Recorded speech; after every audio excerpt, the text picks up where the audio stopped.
Hello दोस्तों, नमस्ते। मैं फिर से आ गई हूँ गोदाम उपन्यास जो अधूरा रह गया था उसे पूर्ण करने के लिए। हम लोग अगले भाग में भाग 20 पूरा कर चुके थे। अब हम लोग शुरुआत करने वाले हैं 21 से और ये पूर्ण करने वाले हैं जहाँ तक हो सकता है। इस एपिसोड में, इस भाग में हम लोग कंप्लीट करेंगे और नहीं पूरा होगा तो अगले भाग में हम लोग उसको पूर्ण करेंगे। तो चलिए बिना लेट किए हुए हम लोग गोदाम उपन्यास को शुरू करते हैं और देखते हैं इसमें भी ऐसा क्या है। हर उपन्यास, हर भाग में कुछ ना कुछ इतना अच्छा लगता है कि सच में प्रेमचंद जी थे उपन्यासकार, उनका नाम इसीलिए नहीं दिया गया था। तो चलिए हम लोग स्टार्ट करते हैं। देहातों में साल के 6 महीने किसी न किसी उत्सव में ढोल मंजीरा बजता रहता था। होली के 1 महीने पहले से 1 महीना बाद तक भाग उठती थी। आषाढ़ लगते ही अल्लाह शुरू हो जाता था और सावन भादों की कजरियाँ होती थी। कजरियों के बाद रामायण गान होने लगता था। सेमरी भी अब बाद नहीं है। महाजन की धमकियाँ और करिंदे की गोलियाँ इस समारोह में बाधा नहीं डाल सकती। घर में अनाज नहीं है, देह पर कपड़े नहीं हैं, गांठ में पैसे नहीं हैं, कोई परवाह नहीं। जीवन में आनंद वृद्धि तो दबाई नहीं जा सकती, हंसे बिना तो जिया नहीं जा सकता। यूँ होली ए गाने बजाने का मुख्य स्थान नौखेराम का चौपाल थी। वही भंग बनती थी, वही रंग उठता था, वही नाच होता था। इस अवसर पे करिंदा साहब के 10-5 रुपये खर्च हो जाते थे और किसमें यह समर्थन थी कि अपने द्वार पर जलसा करता। लेकिन अब की बार गोबर ने गांव का नवयुवकों को अपने द्वार में खींच लिया और नौखेराम की चौपाल खाली पड़ी हुई है। गोबर के द्वार पर भांग घूट रही है, पान के बीड़े लग रहे हैं, रंग घोला जा रहा है, फर्श बिछा हुआ है, गाना हो रहा है और चौपाल में सन्नाटा छाया हुआ है। भांग रखी हुई है, पीछे कौन? ढोल मंजीरा सब मौजूद है, पर गाए कौन? जिसे देखो गोबर के द्वार की ओर दौड़ा जा रहा है। यहाँ भांग में गुलाब जल और केसर और बादाम का बहार है। हाँ, शेर भर बादाम गोबर खुद लाया। पीते ही चोला तर हो जाता है, आंखें खुल जाती है। खमीरा तंबाकू लाया है, घास बिस्वा की, रंग में भी केड़वा छोड़ा है। रुपये कमाना भी जानता है और खर्च करना भी जानता है। गांठ कर रख लो तो कौन देखता है, घर का धन यही शोभा है। और केवल भांग ही नहीं है, जितने गाने वाले सबका न्योता भी है। और गांव में ना नाचने वालों की कमी है, ना अभिनय करने वालों की। शोभा भी लंगड़ों की ऐसी नकल करता है कि क्या कोई करेगा। और बोलो की नकल करने में तो उसका सानी नहीं है। जिसकी बोली कहो उसकी बोली, आदमी की तो आदमी की, जानवर की भी। पटवारी की नकल करे वह थानेदार की, चपरासी की, सेठ की, सभी की नकल कर सकता है। हाँ, बेचारे के पास वैसा सामान नहीं है, मगर अब की गोबर ने उसे के लिए सभी सामान मंगवा दिया है और उसके नकलें देखने जोग होगी। यह चर्चा इतनी फैली कि सांझ से ही तमाशा देखने वाले जमा होने लगे। आसपास के गांव के दर्शकों की टोलियां आने लगी। 10 बजते बजते 3-4 हजार आदमी जमा हो गए और अब गिरधर झिंगुरी सिंह के रूप भरे ही अपनी मंडली के साथ खड़ा हुआ तो लोगों को खड़े होने की जगह न मिलती थी। वही खलवाट सिंह, वही बड़ी मूछें और वही तोंद बैठे भोजन कर रहे थे कि पहली ठकुराइन बैठी पंखा चल रही थी। ठकुराइन ने रसिक नेत्रों से देखकर कहते हैं, अब भी तुम्हारे ऊपर वह जोबन है कि कोई जवान देख ले तो तड़प जाए। और ठकुराइन फूल कर कहती है, जभी तो नई नवेली आई, उसे तो लाया हूँ तुम्हारी सेवा करने के लिए। वह तुम्हारी क्या बराबरी करेगी। छोटी बड़ी वह वाक्य सुन लेती है और मुंह फुलाकर चली जाती है। दूसरे दृश्य में ठाकुर खाट पर लेटे हैं और छोटी बहू मुंह फेरे जमीन पर बैठी है। ठाकुर बार उसका मुंह अपनी ओर फेरने में विकल्प चेष्टा करते रहते हैं। कहते हैं, मुझसे क्यों रूठी हो मेरी लाडली, मेरी तुम्हारी लाडली जहाँ हो वहाँ जाओ। मैं तो लौंडी हूँ, दूसरों की सेवा टहल करने के लिए आई हूँ। तुम मेरी जान हो, तुम्हारी सेवा टहल करने के लिए वह बुढ़िया है। पहली ठकुराइन सुन लेती है और झाड़ू लेकर घर में घुसती है और कई झाड़ू उन पर जमाती है। ठाकुर साहब जान बचाकर भागते हैं। फिर दूसरी नकल हुई जिसमें ठाकुर ने 10 रुपये की दस्तावेज लिखकर 5 रुपये दिए, शेष नजराने और तहसील और दस्तूरी और ब्याज में काट लिए। किसान आकर ठाकुर के चरण पकड़कर रोने लगता है। बड़ी मुश्किल से ठाकुर रुपये देने पर राजी होते हैं। जब कागज लिख जाता है तो आसामी के हाथ से 5 रुपये रख दिए जाते हैं और वह चकरा कर पूछता है, यह तो 5 ही है मालिक। 5 नहीं 10 है, घर जाकर गिनना। नहीं सरकार 5 है। 1 रुपया नजराने का हुआ कि नहीं? हाँ सरकार, 1 तहसीलदार का। हाँ सरकार, 1 कागज का। हाँ सरकार, 1 दस्तूरी का। हाँ सरकार, 1 सूद का। हाँ सरकार, 5 नकद हुए, 10 हुए कि नहीं? हाँ सरकार, अब यह 5 मेरी ओर से रख लीजिए। कैसा पागल है? नहीं सरकार, 1 रुपया छोटी ठकुराइन का नजराना है, 1 रुपया बड़ी ठकुराइन का, 1 रुपया ठकुराइन का पान खाने का, 1 बड़ी ठकुराइन के पान खाने का, बाकी बचा 1 वो अब की करिया कर्म के लिए। इसी तरह नौखेराम और पटवारीश्वर की और दाताहीन की बारी बारी से सबकी खबर ली गई और फप्तियों में चाहे कोई नयापन ना हो और नुकीली पुरानी हो, लेकिन गिरधारी का ढंग ऐसा हास्यजनक था। दर्शक इतने सरल हृदय के थे कि बेताब की बातें में भी हंसते थे। रात भर भंगोटी होती रही और सताए हुए दिल कल्पना की प्रतिशोध पाकर प्रसन्न होते रहे। आखिरी नकल समाप्त हुई तो कौवे बोल रहे थे। सवेरा होते ही जिसे देखे उसकी जबान पर वही रात के गाने, वही नकल, वही फिकरे मुखिए तमाशा बन गए। जिधर निकलते थे उधर ही 2-4 लड़के पीछे लग जाते थे और वही फिकारे करते थे। चिंगुरी सिंह तो दिल लगी बाज आदमी थे, इसे दिल लगी में लिया, मगर पंटेश्वरी को चिढ़ाने की बुरी आदत थी और पंडित दाता दीन को इतने तनोग मिजाज थे कि लड़ने पर तैयार हो जाते थे।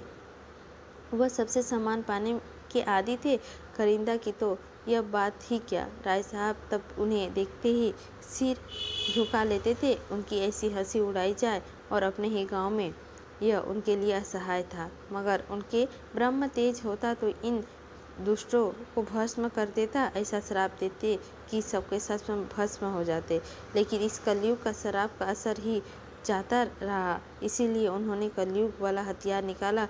होरी के द्वार पर आए और आंखें निकाल कर बोले, क्या आज भी तुम काम करने ना चलोगे होरी? अब तो तुम अच्छे हो गए हो, मेरा कितना हर्ज हो गया, यह तुम नहीं सोचते? गोबर देर से सोया था, अभी अभी उठा था और आंखें मलता हुआ बाहर आ रहा था कि दाताहीन की आवाज़ कान पर पड़ी। पागलपन करना तो दूर रहा, उल्टे और हेकड़ी दिखाकर बोला, अब वह तुम्हारी मजूरी ना करेंगे, हमें अपनी ऊख भी तो बोनी है। दाताहीन की सुक्ति हाँकते हुए कहा, काम कैसे नहीं करोगे? साल में बीज का काम नहीं छोड़ सकते? जेठ में छोड़ना हो छोड़ दे, करना हो करे, उससे पहले नहीं छोड़ सकते। गोबर ने जमाही लेकर कहा, उन्होंने तुम्हारी गुलामी लिखी है, जब तक इच्छा थी काम किया, अब नहीं है नहीं करेंगे। इसमें कोई ज़बरदस्ती नहीं कर सकता। तो होरी काम नहीं करेंगे ना? तो हमारे रुपये सूद समेत दे दो। 3 साल का सूद होता है 100 रुपया, असल मिला के 200 रुपये होते हैं। हमने समझा था 3 रुपये महीने सूद में काटते जाएंगे, लेकिन तुम्हारी इच्छा नहीं है तो मत करो, मेरे रुपये दे दो। धन्ना सेठ बनते हो तो धन्ना सेठ का काम करो। होरी ने दातादीन से कहा, तुम्हारी चाकरी से तो मैं कब इनकार करता हूँ महाराज, लेकिन हमारी ऊख भी तो बोने को पड़ी है। गोबर ने बाप को डांटा, कैसी चाकरी और किसकी चाकरी? यहाँ कोई किसी का चाकरी नहीं, सब बराबर है। अच्छी दिल लगी है, किसी के 100 रुपये उधार दिए और उसका सूद में ज़िंदगी भर काम लेते रहें। मूल जयो का तयो, यह महाजनी नहीं, खून चूसना है। 2 रुपये दे दो भैया, लड़ाई काहे की? मैं आने रुपये ब्याज लेता हूँ। तुम्हें गांव घर का समझकर आधा आने रुपये पर दिया था। हम तो 1 रुपया सैकड़ा देंगे, 1 कौड़ी बेसी नहीं। तुम्हें लेना हो तो ले लो, यही अदालत से ले लेना। 1 रुपया सैकड़ा कम नहीं होता, मालूम होता है। रुपये की गर्मी हो गई है। गर्मी उन्हें होती है जो 1 के 10 लेते हैं। हम तो मजूर है, हमारी गर्मी पसीने के रास्ते बह जाते हैं। तुम्हें खूब याद है, तुमने बैल के लिए 30 रुपये दिए थे, उसमें 100 हुए और अब 200 के 200 हो गए। इसी तरह तुम लोगों ने किसानी को लूट लूट कर मजूर बना डाला और अब अपनी ज़मीन के मालिक बन बैठे। 30 के 200, कुछ हद है। कितने दिन हुए होंगे दादा? होरी ने कतार कंठ से कहा। यही 8-9 साल हुए होंगे। गोबर ने छाती पर हाथ रखकर कहा। 9 साल में 30 के 200, 1 रुपये के हिसाब से कितना होता है? उसने जमीन पर एक ठिकरी के हिसाब लगाते हुए कहा। 10 साल में 36 रुपये होते हैं। असल मिला के छाछ उसके 70 रुपये ले लो। उसमें बेसी मैं 1 कौड़ी ना दूंगा। दाताहीन ने होरी के बीच में डालकर कहा। सुनते हो घोरी, गोबर का फैसला। मैं अपने 200 रुपये छोड़कर 70 ले लूं? नहीं, अदालत करूं। इस तरह का व्यवहार हुआ तो के दिन संसार चलेगी? और तुम बैठे सुन रहे हो, मगर यह समझ लो मैं ब्राह्मण हूँ। मेरे रुपये हजम करके तुम चैन ना पाओगे। मैंने ये 70 रुपये भी छोड़े, अदालत भी ना जाऊँगा। जाओ, अगर मैं ब्राह्मण हूँ तो पूरे 200 रुपये लेकर दिखा दूँगा और तुम मेरे द्वार पर आओगे और हाथ बांध कर दोगे। दाताहीन चिल्लाए हुए लौट पड़े। गोबर अपनी जगह बैठा रहा, मगर होरी ने पेट का धर्म की क्रांति मची हुई थी। अगर ठाकुर या बनिए के रुपये होते तो उसे ज़्यादा चिंता न होती, लेकिन ब्राह्मण के रुपये थे। उसकी एक पाई भी दब गई तो हड्डी तोड़ कर निकलेगी। भगवान न करे कि ब्राह्मण का कोप किसी पर गिरे। वंश में कोई चुल्लू भर पानी देने वाला, घर में दिया जलाने वाला भी नहीं रहता। उसका धर्म भीरू मन तीक्त हो उठा। उसने दौड़कर पंडित जी के चरण पकड़ लिए और अंत स्वर्ग से बोला, महाराज, जब तक मैं जिंदा हूँ तुम्हारी एक एक पाई चुकाऊंगा। लड़के की बातों पर मत जा। मामला तो हमारे तुम्हारे बीच में हुआ है, वह कौन होता है? दाताहीन जरा नरम पड़े। जरा इसकी जबरदस्ती देखो। कहता है 200 रुपये का 70 ले लो या अदालत जाओ। अभी अदालत की हवा नहीं खाई है। जब भी एक बार किसी के पाले पड़ जाए तो फिर वह ताव न रहेगा। 4 दिन शहर का क्या रहे, तानाशाही हो गए। मैं कहता हूँ महाराज, मैं तुम्हारी एक एक पाई चुकाऊंगा तो कल से हमारे यहाँ काम पर आना पड़ेगा। अपनी ऊख बोना है महाराज, नहीं तुम्हारा ही काम करता। दाताहीन चले गए। गोबर ने तिरस्कार की आंखों देखकर कहा, गए थे देवता को मनाने, तुम्ही लोगों ने तो उन सबका मिजाज बिगाड़ दिया है। 30 रुपये दिए, अब वह 200 रुपये लेगा और डांड ऊपर से बताएगा और तुम्हें मजूरी कराएगा और काम करते करते मार डालेगा। होरी ने अपने विचार में सत्य का पक्ष लेकर कहा, नीति हाथ से ना छोड़ना चाहिए बेटा। अपनी अपनी करनी अपने साथ है। हम जिस ब्याज के रुपये लिए हैं वह तो देने ही पड़ेंगे। फिर ब्राह्मण ठहरे, इसका पैसा हमें बचेगा। ऐसा माल तो नहीं लोगों को बचता है। गोबर ने तैयारियां चढ़ाई। नीति छोड़ने में कौन कह रहा है और कौन कह रहा है कि ब्राह्मण का पैसा दबा लो। मैं तो यह कहता हूँ कि इतना सूद नहीं दोगे। बैंक वाले 12 आने सूद देते हैं। 1 रुपया ले लो तो किसी को लूट लोगे। उनका रोया जो दुखी होगा वह करे। उसके दुख होने का डर से हम बिल क्यों खो दे? बेटा, जब तक मैं जिंदा हूँ तुम उसके रास्ते चलने दो। जब मैं मर जाऊँ तो तुम्हारी इच्छा हो वह करना तो फिर तुम्हें देना। मैं तो अपने हाथों अपने पाँव में कुल्हाड़ी न मारूंगा। मेरा गधापन था कि तुम्हारे बीच में बोला, तुमने खाया है तुम भरो, मैं क्यों अपनी जान दूं? यह कहता हुआ गोबर भीतर चला गया। छुनिया ने पूछा, आज सवेरे सवेरे दादा से क्यों उछले पड़े?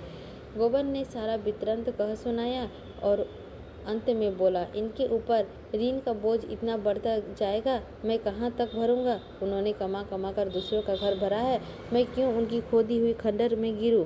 उन्होंने मुझसे पूछकर कर्ज नहीं लिया, ना मेरे लिए लिया। मैं उनका देनदार नहीं हूँ। उधर मुखिया ने गोबर को नीचा दिखाने के लिए षड्यंत्र रचा जा रहा था। यह लौंडा शिकंजे में ना कसा गया तो पूरे गांव उधम मचा देगा। प्यादे में फर्जी हो गया है, ना टेढ़ा तो चलेगा ही। जाने कहाँ से इतना कानून सीख आया है। कहता है रुपये सैकड़े सूद में बेसी ना दूंगा। लेना है तो लो, नहीं अदालत में जाओ।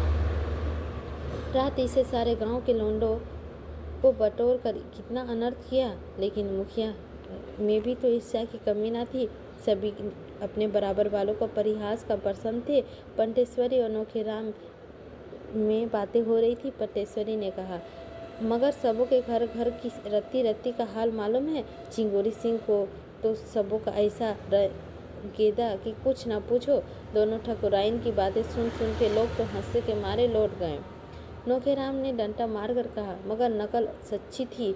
मैंने कई बार उसकी छोटी बेगम के द्वार पर खड़े लौंडों से हंसी करते देखा है, और बड़ी रानी काजल और सिंदूर और महावर लगाकर जवान बनी रहती है। दोनों में रात दिन छिड़ी रहती है। झिंगुरी पक्का बेहाया है, कोई दूसरा होता तो पागल हो जाता। सुना तुम्हारी बड़ी भद्दी नकल की, चमरिया के घर में बंद करके पिटवाया। मैं तो बचाकर पकाया लगान का दावा करके ठीक कर दूंगा। वह भी क्या याद करेंगे कि किसी से पाला पड़ा था। लगान तो उसे चुकाने ना दिया ना, लेकिन रसीद तो मैंने नहीं दी। सबूत क्या है कि लगान चुका है, और कौन हिसाब किताब देखता है। आज ही प्यादा बेचकर बुलाता हूँ। होरी और गोबर दोनों ऊख बोने के लिए खेत सींच रहे थे। उसकी ऊख की खेती होने की आशा तो थी नहीं, इसीलिए खेत परती ना पड़ा हुआ था। अब बैल आ गए हैं तो ऊख क्यों ना बोई जाए। मगर दोनों जैसे 36 बने हुए थे, ना बोलते थे ना ताकते थे। होरी बैलों को हाँक रहा था और गोबर मोट ले रहा था। सोना और रूपा दोनों खेत में पानी दौड़ा रही थी और उसमें झगड़ा हो गया। विवाद का विषय यह था कि झिंगुरी सिंह की छोटी ठकुराइन पहले खुद खाकर पति को खिलाती है या पति को खिलाकर तब खुद खाती है। सोना कहती है पहले वह खुद खाती है। रूपा का मत इससे प्रतिकूल था। रूपा का जिगर था, अगर वह पहले खाती है तो क्यों मोटी नहीं है। ठाकुर क्यों मोटे हैं। अगर ठाकुर उन पर गिर पड़े तो ठकुराइन पिस जाए। सोना ने प्रतिवाद किया, तू समझती है अच्छा खाने से लोग मोटे हो जाते हैं। अच्छा खाने से लोग बलवान होते हैं। मोटे नहीं होते, मोटे होते हैं घास पात खाने से। तो ठकुराइन ठाकुर से बलवान है और क्या।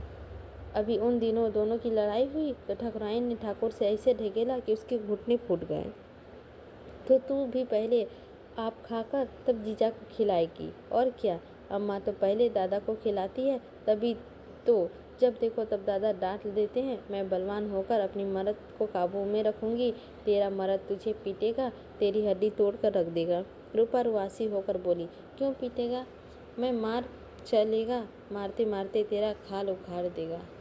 रूपा ने बिगड़कर सोना की साड़ी दांत से फाड़ने की चेष्टा की और असफल होने पर चुटकियां काटने लगी। सोना ने और चिढ़ाया, वह तेरी नाक भी काट लेगा। इस पर रूपा ने बहन को दांत से काट खाया। सोना की बाह लहू आ गई। उसने रूपा को जोर से ढकेल दिया। वह गिर पड़ी और उठकर रोने लगी। सोना भी दांतों के निशान देखकर रो पड़ी। उन दोनों की चिल्लाना सुनकर गोबर गुस्से से भरा हुआ आया और दोनों को दो दो घूंसे जड़ दिए। दोनों रोती हुई निकलकर घर चल दी। सिंचाई का काम रुक गया। इस पर पिता पुत्र में एक झपट हो गई। होरी ने पूछा, पानी कौन चलाएगा। दौड़े दौड़े गए, दोनों को भगा आए। अब जाकर मना क्यों नहीं लाते। तुम्ही ने इन सब को बिगाड़ रखा है। इस तरह मारने से और निर्लज हो जाएगी। 2 जून खाना बंद कर दो, सब ठीक हो जाए। मैं आपका बाप हूँ, कसाई नहीं हूँ। पाँव में एक बार ठोकर लग जाने के बाद किसी कारण बार बार ठोकर लगती है और कभी कभी अंगूठा पक जाता है और महीने कष्ट देता है। पिता और पुत्र का सद्भाव को आज उस तरह की चोट लग गई थी, पर यह तीसरी चोट पड़ी।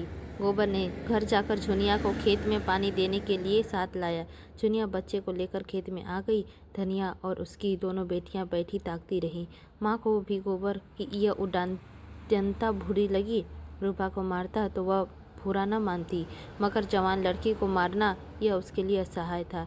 आज ही रात को गोबर ने लखनऊ लौट जाने का निश्चय कर लिया। यहाँ अब वह नहीं रह सकता। जब घर में उसकी कोई पूछ नहीं तो वह क्यों रहे।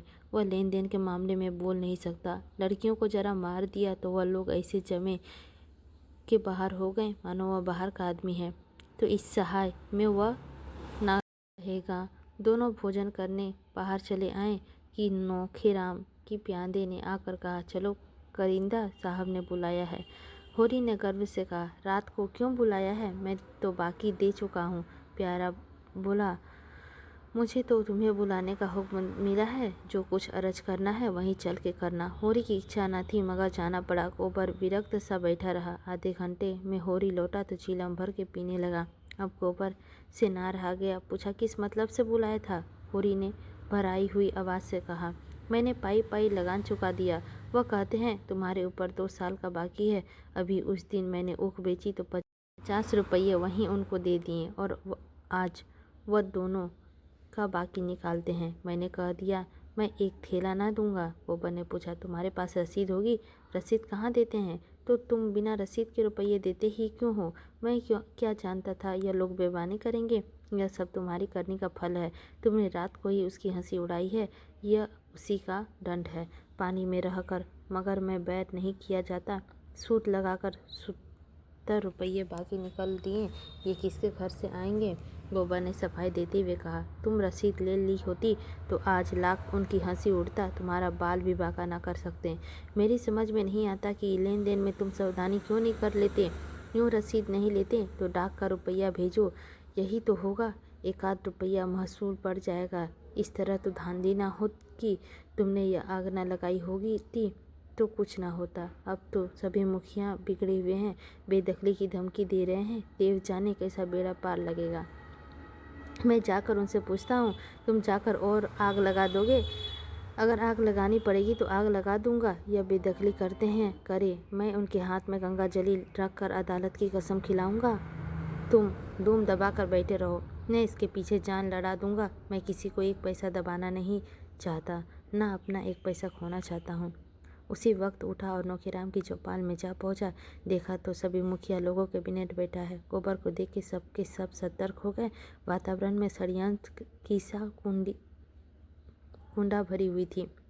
गोबर ने उत्तेजित कंठ से पूछा, क्या बात है करिंदा साहब कि आपको दादा का हाल तक का लगान चुकाता कर दिया और आप अभी 2 साल की बाकी निकाल रहे हैं? यह कैसा गोलमाल है? नौखेराम ने मकसद पर लेट कर रौब दिखाते हुए कहा, जब तक होरी ने तुमसे लेन देन की कोई बातचीत नहीं करना चाहता। गोबर ने आहत स्वर्ग से, तो मैं घर में कुछ नहीं हूँ। तुम अपने घर में सब कुछ होंगे, यहाँ तुम कुछ नहीं हो। अच्छी बात है, आप बेदखली दायर कीजिए। मैं अदालत में तुमसे गंगाजली उठवा कर रुपये दूंगा। इसी गांव में 100 शहादती ही दिलाकर साबित कर दूंगा कि तुम रसीद नहीं देते। सीधे साधे किसान हैं, कुछ बोलते नहीं। तो तुमने समझ लिया है कि काट के उल्लू हैं। राय साहब वहीं रहते हैं जहाँ मैं रहता हूँ। गांव के सब लोग उन्हें हौवा समझते होंगे, मैं नहीं समझता। रत्ती रत्ती हाल करूँगा और देखूँगा तुम कैसे मुझसे 12 रुपये वसूल कर लेते हैं। उनकी बानी में सत्य का बल था। डरपोक प्राणियों का सत्य भी गूंगा हो जाता है। वहीं सीमेंट जो ईंट पर चढ़कर पत्थर हो जाता है, मिट्टी पर चढ़ा दिया जाए तो मिट्टी हो जाएगा। गोबर की निर्भीक स्पष्टवादिता ने उस अनीति के बख्तर के वेद डाला। उसकी सज्जित होकर नौखेराम ने दुर्बल आत्मा अपनी शक्तिमान समझ रही थी। नौखेराम ने जैसे कुछ याद करने का प्रयास करके कहा, तुम इतना गर्म क्यों हो रहे हो? इसमें गर्म होने की कौन सी बात है? अगर होरी रुपये दिए हैं तो कहीं ना कहीं तो टाँके लग दिए होंगे। मैं कल कागज़ निकाल कर देखूंगा। अब मुझे कुछ याद आ रहा है कि शायद होरी ने रुपये दिए थे। तुम निशा खाती रहो, अगर रुपये यहाँ आ गए हैं तो कहीं ना जा सकते। तुम थोड़े से रुपये ले के लिए झूठ थोड़ो ही बोलोगे और मैं ही इन रुपयों से धनी हो जाऊंगा। गोबर ने चौपाल से आकर होरी को ऐसा लथाड़ा कि बेचारा स्वर्द भीरू बूढ़ा रुआंसा हो गया। तुम तो बच्चों से भी गए बीते हो, जो बिल्ली की मियाँ सुनकर चिल्ला उठते हो। कहाँ कहाँ तुम्हारी रक्षा करता फिरूं। मैं तुम्हें 70 रुपये दिए जाता हूँ। दादाजी ले तो देकर भरपाई लिखा देना। इसके ऊपर तुमने 1 पैसे भी दिया तो मैं फिर तुमसे पैसा ना पाऊँगा। मैं परदेश में इसीलिए नहीं पड़ा हूँ कि तुम अपने को लुटवाते रहो और मैं कमा कमा कर भरता रहूँ। मैं कल चला जाऊँगा, लेकिन इतना कह देता हूँ, किसी से 1 पैसा उधार मत लेना और किसी को कुछ मत देना। मंगरू दुलारी दाताहीन सभी 1 रुपया सैकड़े सूद कराना होगा। धनिया भी खाना खाकर बाहर निकल आई थी। बोली, अभी क्यों जाते हो बेटा? 2-4 दिन और रहकर ऊख की बोई करा लो और कुछ लेन देन का हिसाब भी ठीक कर लो तो जाना। गोबर ने सांस जमाते हुए बोला, मेरा 2 रुपये रोज का खटा हो रहा है, यह भी समझती हो। यहाँ मैं बहुत तो 4 दिन आने का मजूरी ही तो करता हूँ और अब की तो झुनिया को भी लेता जाऊँगा। वहाँ मुझे खाने पीने की बड़ी तकलीफ होती है। डनिया ने धड़ते धड़ते कहा, जैसे तुम्हारी इच्छा, लेकिन वहाँ वह अकेली घर संभालेगी कैसे? बच्चे को देखभाल करेगी? अब बच्चे को देखूं तो अपना सुभीलता देखूं। मुझसे चूल्हा नहीं फूका जाता।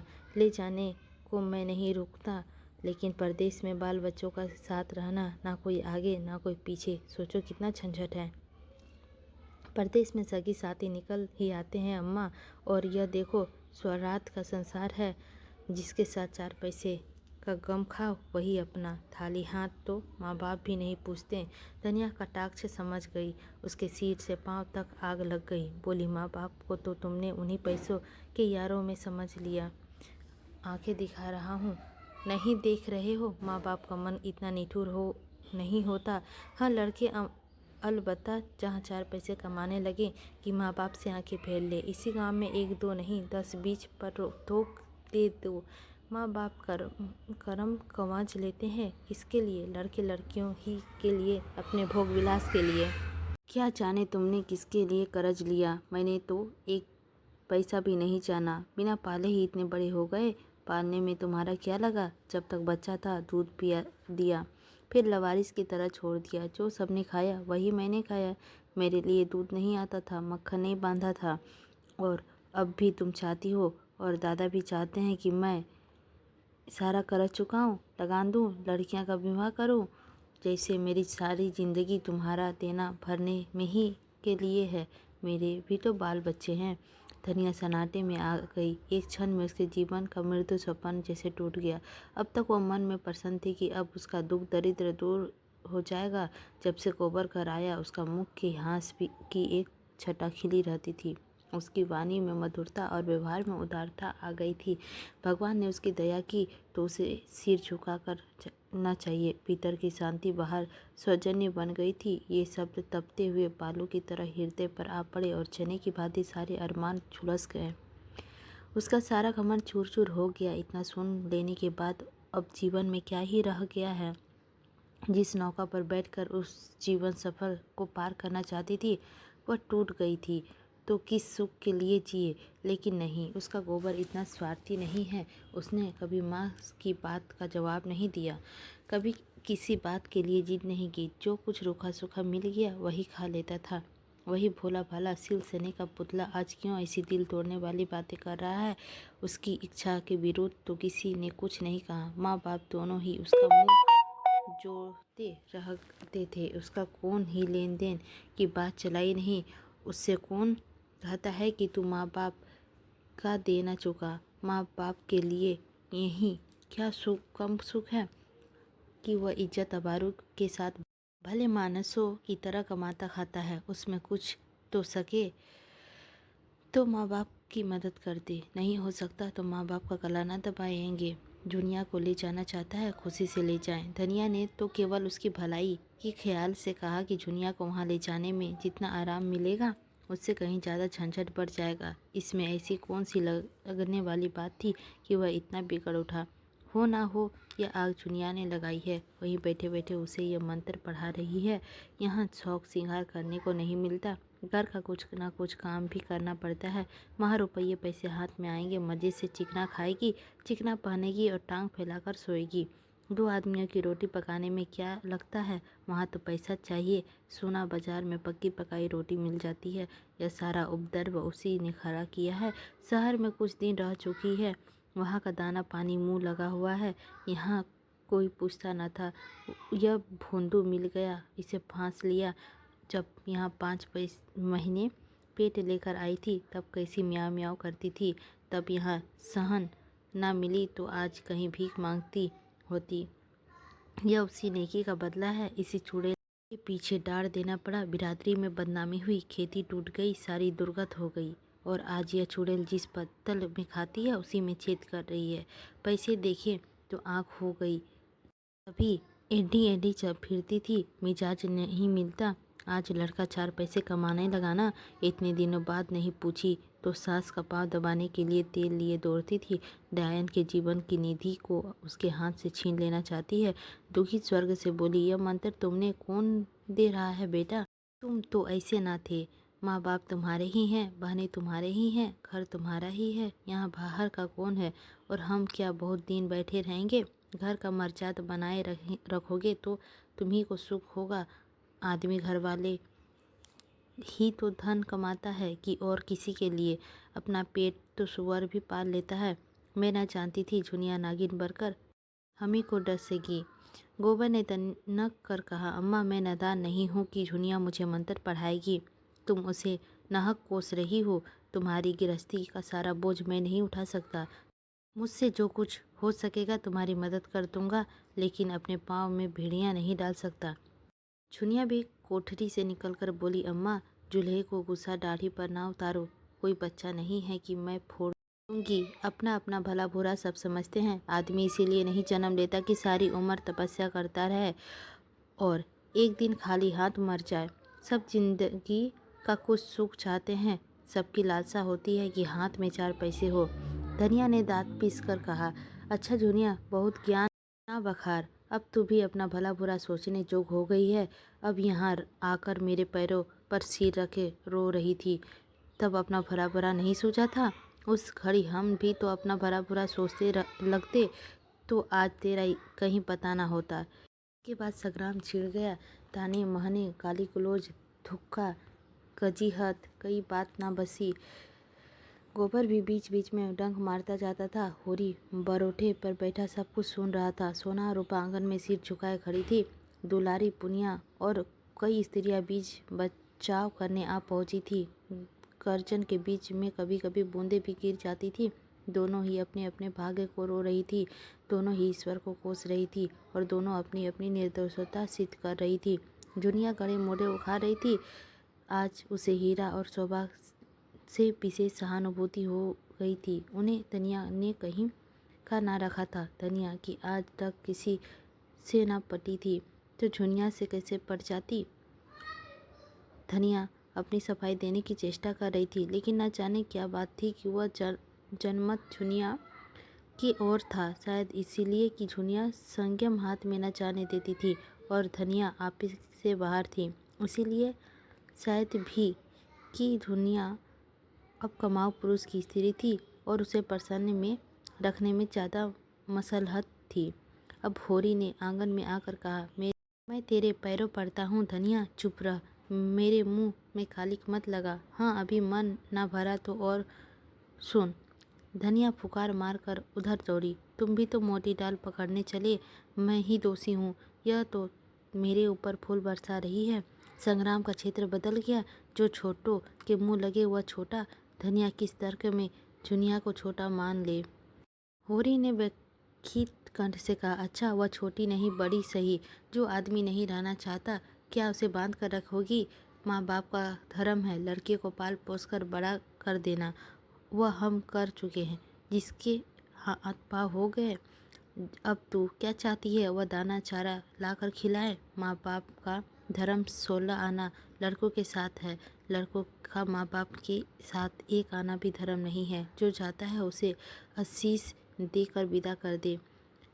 हमारा भगवान मालिक है। जो कुछ भोगना बाकी है भोगेंगे। 47 साल इसी तरह रोते धोते कट गए।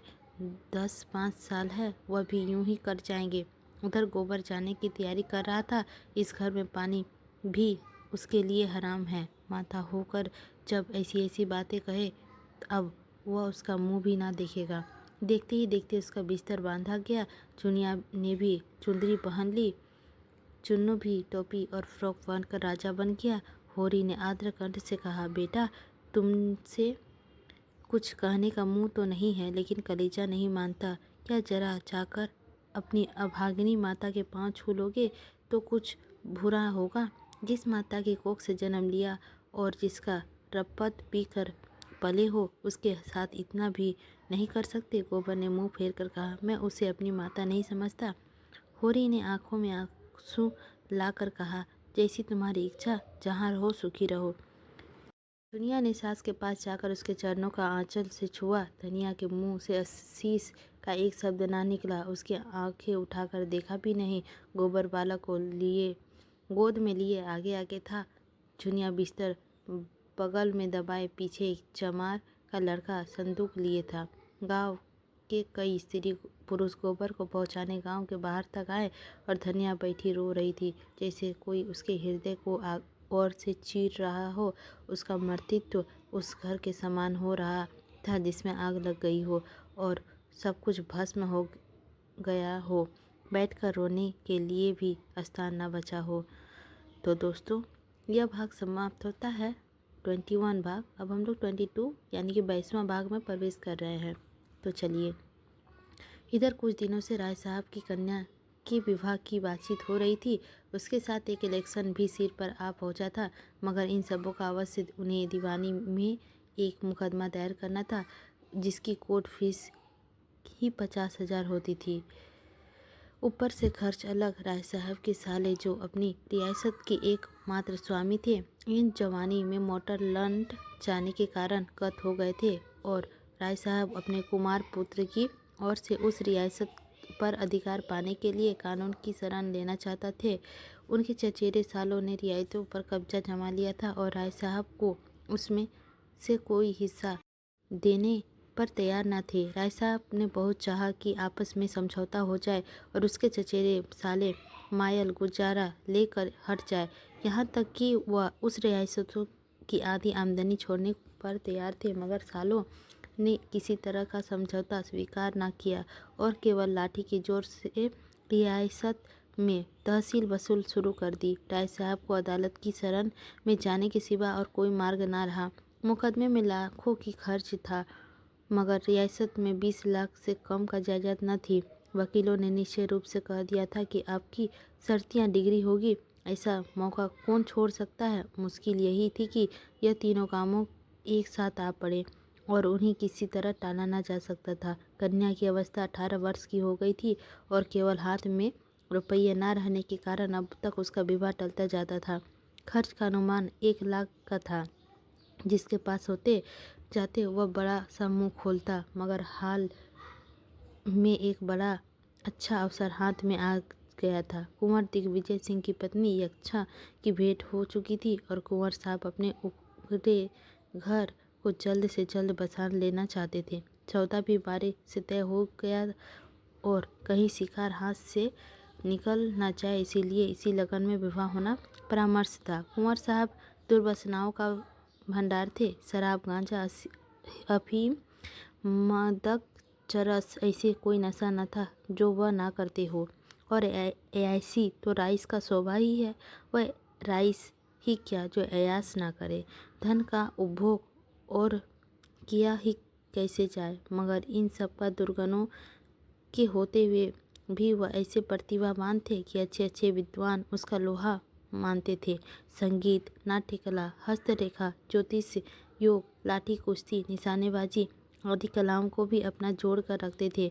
इसके साथ ही बड़े दबंग और निर्भग थे। राष्ट्र आंदोलन में दिल खोलकर सहयोग देते थे। हाँ, गुप्त रूप से अधिकारियों के बात छिपी न थी, फिर भी वो अपनी बड़ी प्रतिष्ठा थे और साल में 1-2 बार गवर्नर साहब भी इनके मेहमान हो जाते थे। और अभी अवस्था 20-32 से अधिक न थी और स्वस्थ तो ऐसे थे कि अकेले एक बकरा खाकर हजम कर डालते थे। राय साहब ने समझा बिल्ली के भागो छींका टूटा। अभी कुंवर साहब सोडसी से निवृत्त भी न हुए थे कि राय साहब ने बातचीत शुरू कर दी। कुंवर साहब के लिए विवाह केवल उसका प्रभाव और शक्ति बढ़ाने का साधन था। राय साहब क्रोसिन का मेंबर थे ही, यूं भी प्रभावशाली थे। राष्ट्रीय संग्राम में अपने त्याग का परिचय देकर सार्थक प्राप्त बन चुके थे। शादी तय होने में कोई बाधा न हो सकती थी और वह तय हो गई। रहा इलेक्शन, ये सोने की हाशिया थी जिसे ना उगलने बनता था ना निगल। अब तक वह 2 बार निर्वाचित हो चुके थे और दोनों ही बार उन पर 1-1 लाख का चपत पड़ी थी, मगर अब की एक राजा साहब उसकी इलाके में खड़े हो गए थे और उनके की छोट ऐलान कर दिया था कि चाहे हर एक वोटर को 1-1 हज़ार ही क्यों ना देने पड़े, चाहे 50 लाख का रियासत मिट्टी में मिल जाए, मगर राय अमरपाल सिंह को केरोसिन में ना जाने दूंगा। और उन्हें अधिकारियों ने अपने सहायता से आश्वासन भी दे दिया था। राय साहब विचारशील थे, चतुर थे, अपना नफा नुकसान समझते थे, मगर राजपूत थे और पोथड़ों का राइस थे। वह चुनौती पाकर मैदान में से कैसे हट जाए। यूँ उसमें राजा सूर्य प्रताप सिंह ने आकर कहा होता, भाई साहब आप तो 2 बार केरोसिन में जा चुके, अब की बार मुझे जाने दीजिए, तो शायद राय साहब ने उनका स्वागत किया होता। केरोसिन का मोह अब उन्हें न था, लेकिन इस चुनौती में सामने ताला ठोकने के सिवा और कोई राह न थी। एक मसलहत और भी था। मिस्टर तांखा ने उन्हें विश्वास दिया कि आप खड़े हो जाएं। पीछे राजा साहब ने 1 लाख की थैली लेकर बैठ जाएंगे। उन्होंने यहाँ तक कहा कि राजा साहब बड़ी खुशी में 1 लाख दे देंगे। मेरी उनसे बातचीत हो चुकी है, पर अब मालूम हुआ राजा साहब को परास्त करने का गौरव नहीं छोड़ना चाहते, और उसका मुख्य कारण है कि साहब की लड़की की शादी कुंवर साहब से ठीक होना। 2 प्रभावशाली घरानों का सहयोग वो अपनी प्रतिष्ठा के लिए हानिकारक समझते थे। उधर राय साहब को ससुराली जायदाद मिलने की भी आशा थी। राजा साहब के पहलू में यह कांटा भी बुरी तरह खटक रहा था। कहीं वह जायदाद उन्हें मिल गई तो कानून राय साहब के पक्ष में था ही। अब तब तो राजा साहब का एक प्रतिद्वंदी खड़ा हो जाएगा। इसीलिए उनका धर्म था कि राय साहब को कुचल डाले और उनकी प्रतिष्ठा धूल में मिला दे। बेचारे राय साहब बड़े संकट में पड़ गए थे। उन्हें यह संदेश होने लगा था कि केवल अपना मतलब निकालने के लिए मिस्टर तनख्वाह ने उन्हें धोखा दिया। यह खबर मिली कि अब वह राजा साहब के परोपकार हो गए हैं। यह राय साहब के घाव पर नमक था। उन्होंने कई बार तांगा को बुलाया था, मगर वह या तो घर पर मिलने ही न आते थे या आने का वादा करके भूल जाते थे। आखिर खुद उनसे मिलने का इरादा करके वह उसके पास जा पहुँचे। संयोग से मिस्टर तांगा घर पर मिले गए, मगर राय साहब को पूरे घंटे भर उसकी प्रतीक्षा करनी पड़ी। यह वही मिस्टर तांगा है जो राय साहब के द्वार पर एक बार रोज हाजिरी दिया करते थे। आज इतना मिजाज हो गया है, चले बैठे हैं। जयो ही मिस्टर तांगा सजे सजाए मुंह में सिगार दबाए कमरे में आए और हाथ बढ़ाया कि राय साहब ने बगबोला छोड़ दिया। मैं घंटे भर से यहाँ बैठा हुआ हूँ और आप निकलते निकलते अब निकले हैं। मैंने इसे अपनी तौहीन समझता हूँ। मिस्टर तांगा ने एक सोफे पर बैठकर निश्चित भाव से धुआं उड़ाते हुए कहा, मुझे इसका खेद है। मैं एक ज़रूरी काम में लगा हुआ था। आपको फ़ोन करके मुझसे समय ठीक कर लेना चाहिए था। आग में घी पड़ गया। मगर राय साहब ने क्रोध को दबाया। वो लड़ने ना आए थे, इस अपमान को पी जाने का ही अवसर था। बोले, हाँ, यह गलती हुई। आजकल आपको बहुत कम फुर्सत रहती है शायद। जी हाँ, बहुत कम, वरना मैं शायद अवश्य आता। मैं उसी मुकदमे में के बारे में पूछने आया था। समझौता की तो कोई आशा नहीं मालूम होती। उधर तो जंग की तैयारियां बड़े ज़ोरों से हो रही है। राजा साहब को तो आप जानते ही है, छक्कर आदमी है। पूरे सन की कोई ना कोई धुन उन पर सवार रहती है। आजकल यही धुन है कि राय साहब को नीचा दिखा कर रहेंगे, और उन्हें एक और धुन सवार हो जाती है कि फिर किसी की नहीं सुनते। चाहे कितना भी नुकसान उठाना पड़े, कोई 40 लाख का बोझ सिर पर है, फिर भी वही दम खम है, वही अलतले तलतले खर्च है। पैसे को तो कुछ समझते ही नहीं। नौकरों का वेतन 6-6 महीने से बाकी पड़ा हुआ है, मगर हीरा महल बन रहा है। सरमरमर का तो फर्श है। पच्चीकारी ऐसी हो रही है कि आंखें नहीं ठहरती। अफसरों के पास रोज टालियाँ जाती रहती है। सुना है कोई अंग्रेज मैनेजर रखने वाले हैं। फिर आपने कैसे कह दिया था कि कोई समझौता करा देंगे। मुझसे जो कुछ हो सकता था मैंने कर दिया। इसके सिवा मैं और क्या कह सकता था। अगर कोई व्यक्ति अपने 2-4 लाख रुपये फंसाने पर तुला हुआ हो तो मेरा क्या बस। राय साहब अब क्रोध ना संभाल सके, खासकर जब उन 2-4 लाख रुपये में 10-20 हजार अपने हत्थे चढ़ने की भी आशा हो। मिस्टर तांखा अब क्यों दबते बोले, राय साहब साफ साफ कुछ कहवाइए। मैं यहाँ सन्यासी ना हूँ ना आप। हम सभी कुछ न कुछ कमाने ही निकले हैं। आँख में अंधों और गाठ के पूरे की तलाश आपको भी उतनी ही है जितनी मुझको। आपसे मैं खड़े होने का प्रस्ताव किया। आप 1 लाख का लोभ से खड़े हो गए, मगर कोटी लाल हो जाती तो आज आप 1 लाख का स्वामी होते और बिना एक पाई खर्च किए कुंवर साहब के संबंध में भी हो जाता और मुकदमा भी दायर हो जाता। मगर आपके दुर्भाग्य से वह चाल पट गई। जब आप ही ठाठ पर रह गए तो मुझे क्या मिलता। आखिर मैंने झक मार कर अपनी पूंछ पकड़ी। किसी न किसी तरह वह बैतरनी तो पार करनी ही हैं। राय साहब को ऐसा आवेश आ रहा था कि इस दुष्ट को गोली मार दे। इसी बदमाश का शब्द भाग दिखाकर उन्हें खड़ा किया और अपनी सफाई दे रहा था। पीठ में धूल ही नहीं लगने देते, लेकिन परिस्थिति जबान बंद किए हुई थी। तो अब आपके लिए कुछ नहीं हो सकता, ऐसा ही समझिए। मैं 50,000 पर समझौता करने को तैयार हूँ। राजा साहब किसी तरह ना मानेंगे। 25,000 पर तुम मान जाएंगे? कोई आशा नहीं। वह साफ कह चुके हैं कि आप कह रहे हैं आप मुझे झूठा समझते हैं। राय साहब ने विनम्र स्वर से कहा, मैं आपको झूठा नहीं समझता, लेकिन इतना ज़रूर समझता हूँ कि आप चाहते हैं कि मुकदमा हो जाए। तो आपका क्या ख्याल है? मैं समझौता नहीं होने दिया? नहीं, यह मेरा मतलब नहीं है। मैं इतना ही कहना चाहता हूँ कि आप चाहते हो तो काम तो हो ही जाता, पर मैं इस झमेले में ना पड़ता। मिस्टर तांखा ने घड़ी की ओर देखा। तो राय साहब, अगर आप साफ कहलाना चाहते हैं तो सुनिए। अगर आपके 10,000 का चेक मेरे हाथ में रख दिया होता तो आज नीचे 1 लाख का स्वामी होते। आप शायद चाहते होंगे जब आपको राजा साहब से रुपये मिल जाते तो आप मुझे 1,000 2,000 दे देते।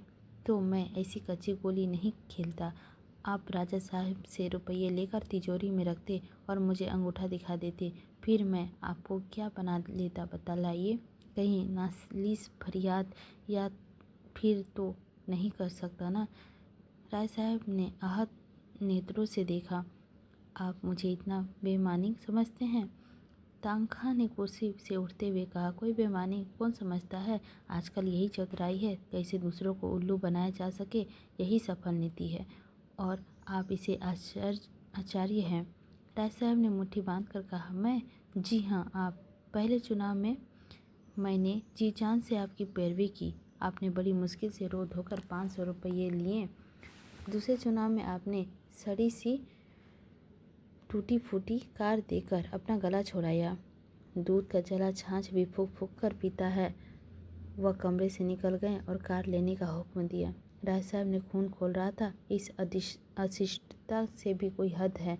1-2 घंटे पर इंतजार कराया और अब इतनी बेमुरौती से पेश आ रहे कर उन्हें ज़बरदस्ती घर से निकाल रहा है।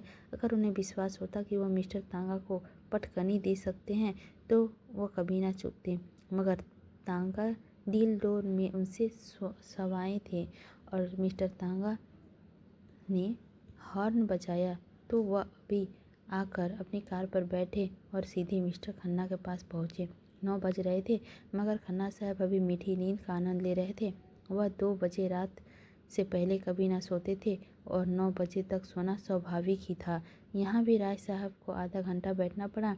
इसीलिए जब कोई 9:30 बजे मिस्टर खन्ना मुस्कुराते हुए निकले तो राय साहब ने डांट बताई, अच्छा, अब सरकार की नींद खुली है तो 9:30 बजे रुपये जमा कर लिए हैं ना? जभी बेफिक्री हैं।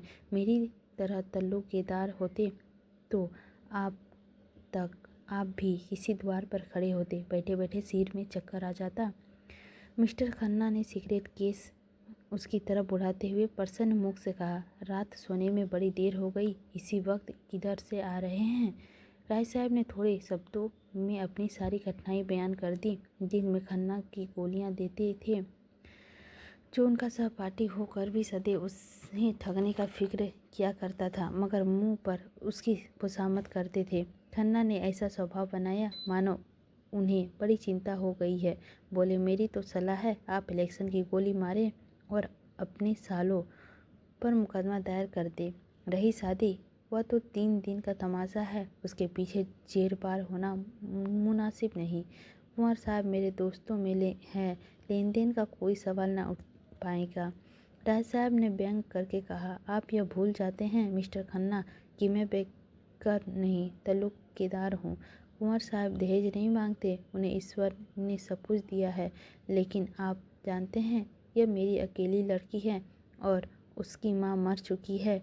वह आज जिंदा होती तो शायद सारा घर लुटा कर भी उसे संतोष ना होता। तब शायद मैं उसे हाथ रोक कर खर्च करने का आदेश देता, लेकिन अब तो मैं उसकी माँ भी हूँ, बाप भी हूँ। अगर मुझे अपने हृदय का रक्त निकाल कर भी देना पड़े तो मैं खुशी से दे दूंगा। इस विधुल जीवन में मेरा संतान प्रेम से ही अपनी आत्मा की प्यास बुझाई है। दोनों बच्चों ने में ही अपनी पत्नी व्रत का पालन किया है। मेरे लिए यह असंभव है कि इस शुभ अवसर पर अपने दिल के अरमान ना निकालूं।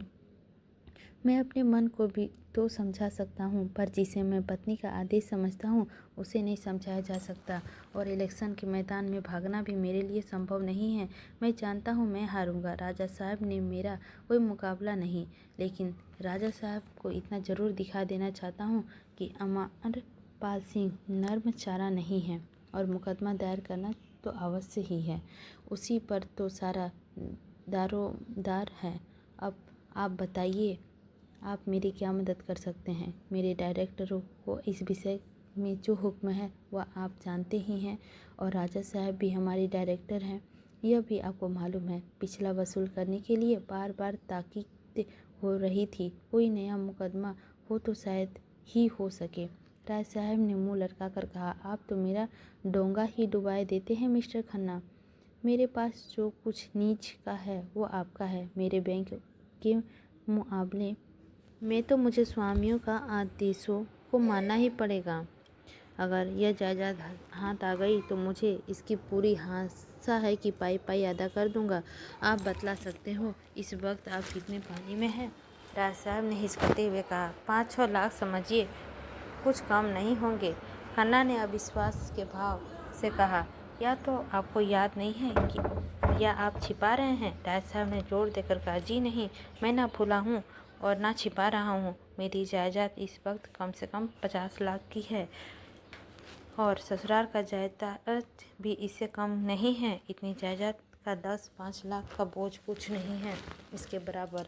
लेकिन यह आप कैसे कर सकते हैं कि ससुराली जायदाद पर भी कर्ज नहीं है? जहाँ तक मुझे मालूम है वह जायदाद बेदाग है, और मुझे यह सूचना मिली है कि उस जायदाद पर 10 लाख से कम का भार नहीं है। उस जायदाद पर तो अब कुछ मिलने से रहा, और आपकी जायदाद भी तो मेरे ख्याल से 10 लाख से कम नहीं देनी है, और यह जायदाद अब 50 लाख की नहीं, मुश्किल से 50 लाख की है। इस दशा में कोई बैंक आपको कर्ज नहीं दे सकता। यूँ समझ लीजिए कि आप ज्वालामुखी के मुख पर खड़े हैं।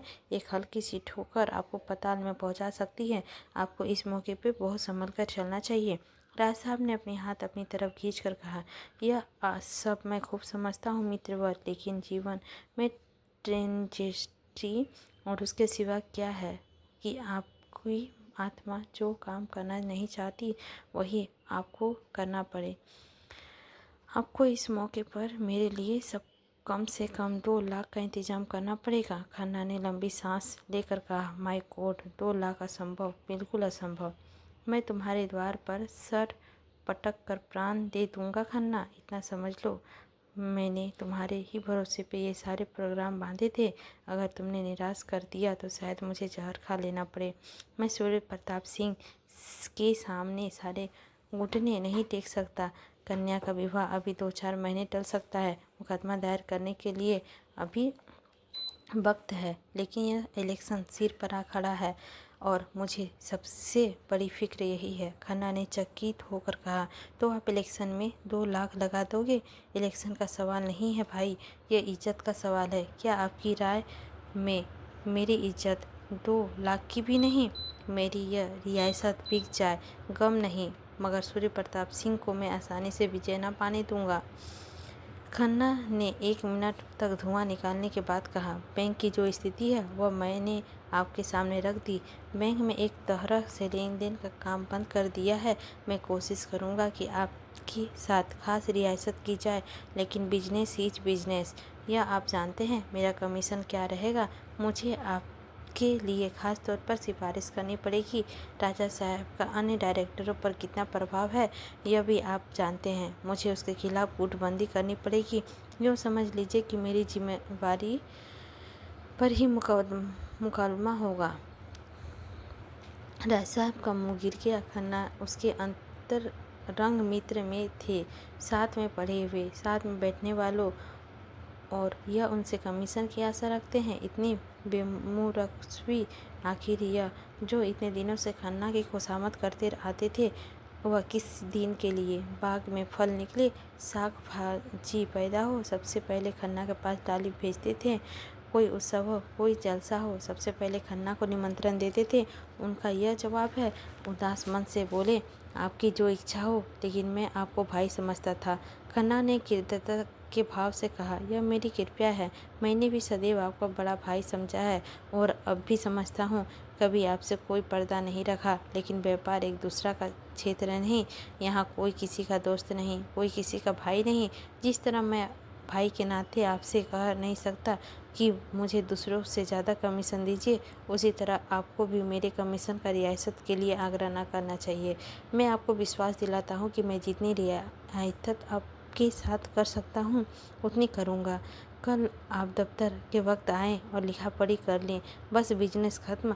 आपने कुछ और सुना मेहता साहब? आजकल मालती पर बेतरह रिझे हुए हैं। सारी फिलॉसफी निकाल गई। दिन में एक दो बार जरूर हाजिरी दे आते हैं और शाम के अवसर दोनों साथ साथ सैर करने निकलते हैं। यह तो मेरी ही शान थी कि कभी मालती के द्वार पर सलामी करने ना गया। शायद अब उसी का कसर निकाल रही है।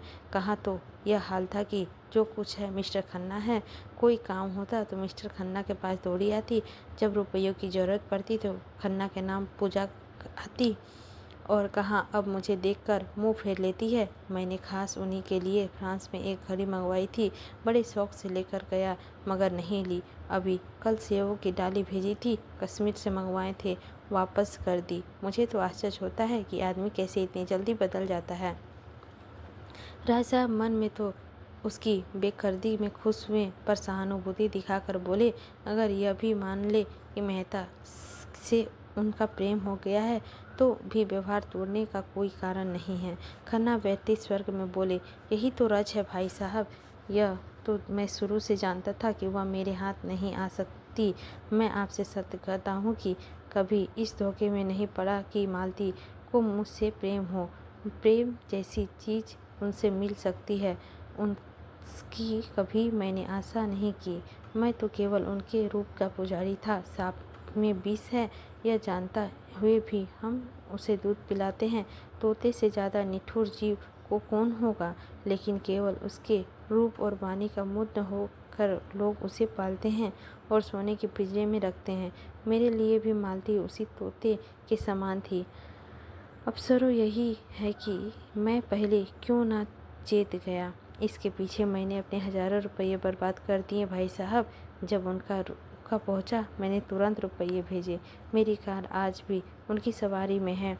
उसके पीछे मैंने अपना घर चौपट कर दिया भाई साहब। हृदय में जितना रस था वह उसर की और उतनी बेगी से दौड़ा और दूसरी तरफ उद्यान बिल्कुल सूखा रह गया।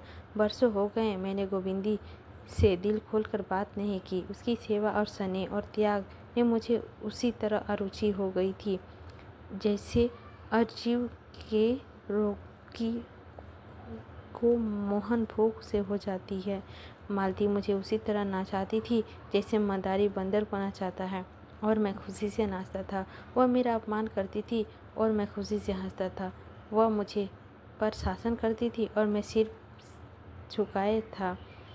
उसने मुझे कभी मुंह नहीं लगाया, यह मैं स्वीकार करता हूँ। मुझे कभी प्रोत्साहन नहीं किया, यह भी सत्य है।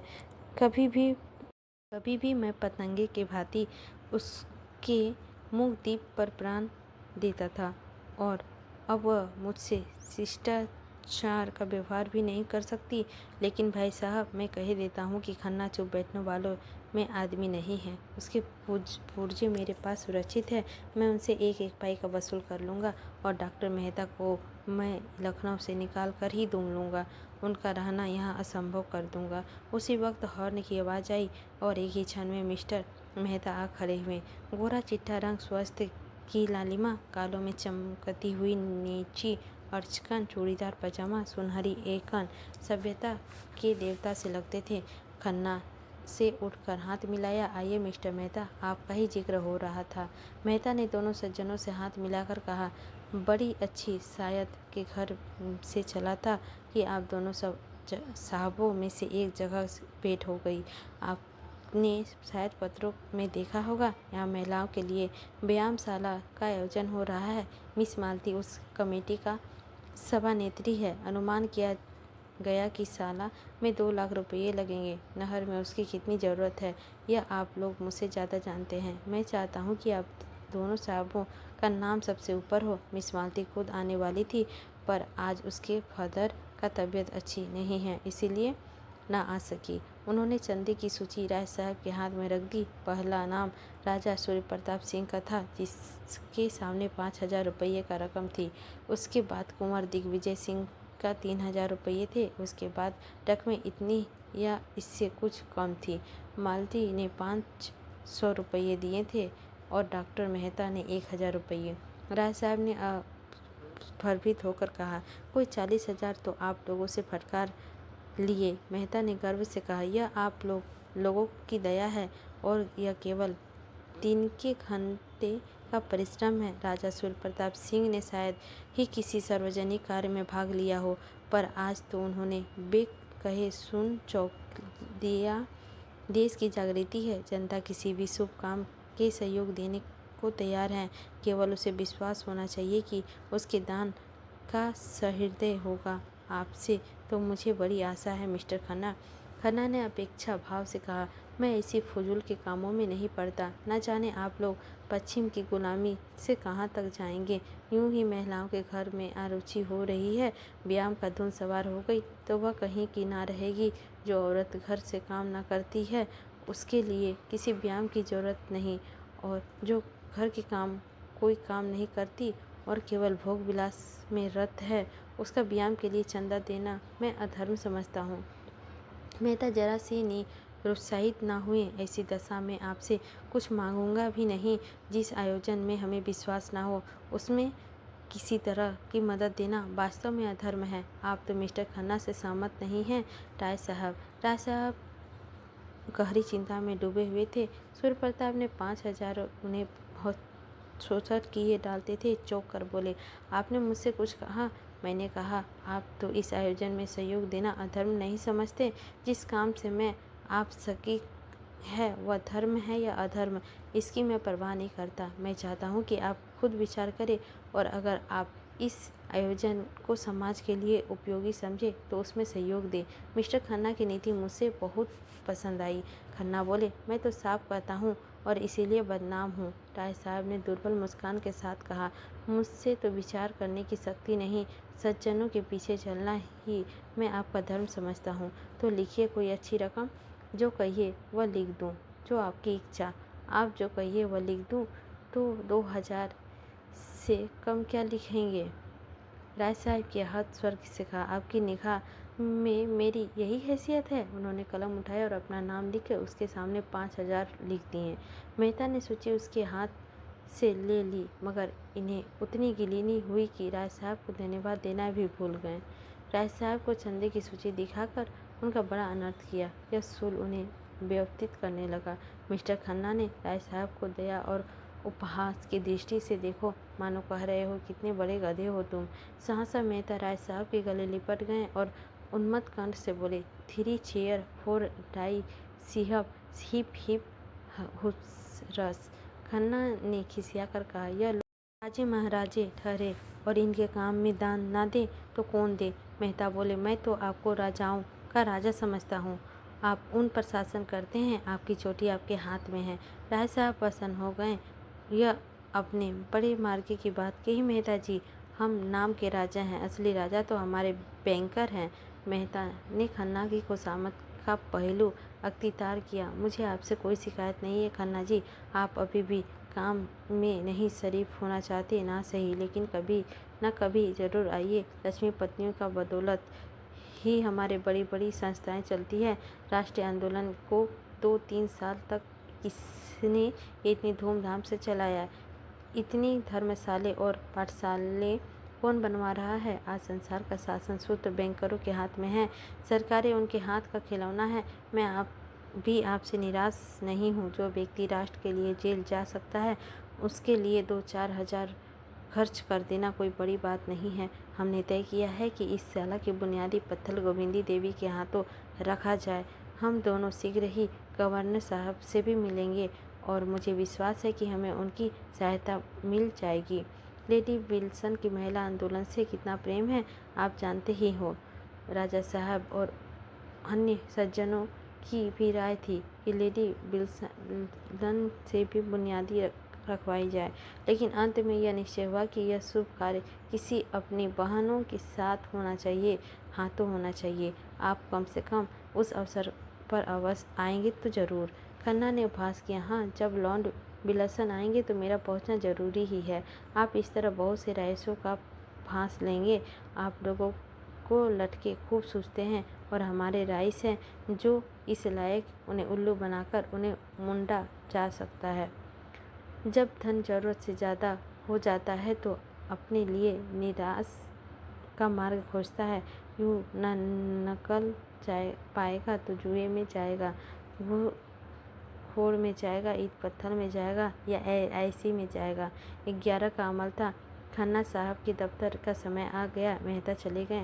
राय साहब भी उठे कि खन्ना ने उसका हाथ पकड़कर बैठ लिया। नहीं, आप जरा बैठिए, आप देख रहे हैं मेहता ने मुझे इस बुरी तरह से फूंका है कि निकलने का कोई रास्ता ही नहीं। गोविंदी से बुनियादी का पत्थर रखवाएंगे। मेरी ऐसी दशा में मेरा अलग रहना हास्यास्पद है या नहीं? गोविंदी कैसे राजी हो गई मेरी समझ में नहीं आता, और मालती ने कैसे उसे सहन कर लिया यह समझना और उस भी कठिन है। आपको क्या ख्याल है, इसमें कोई रहस्य है या नहीं?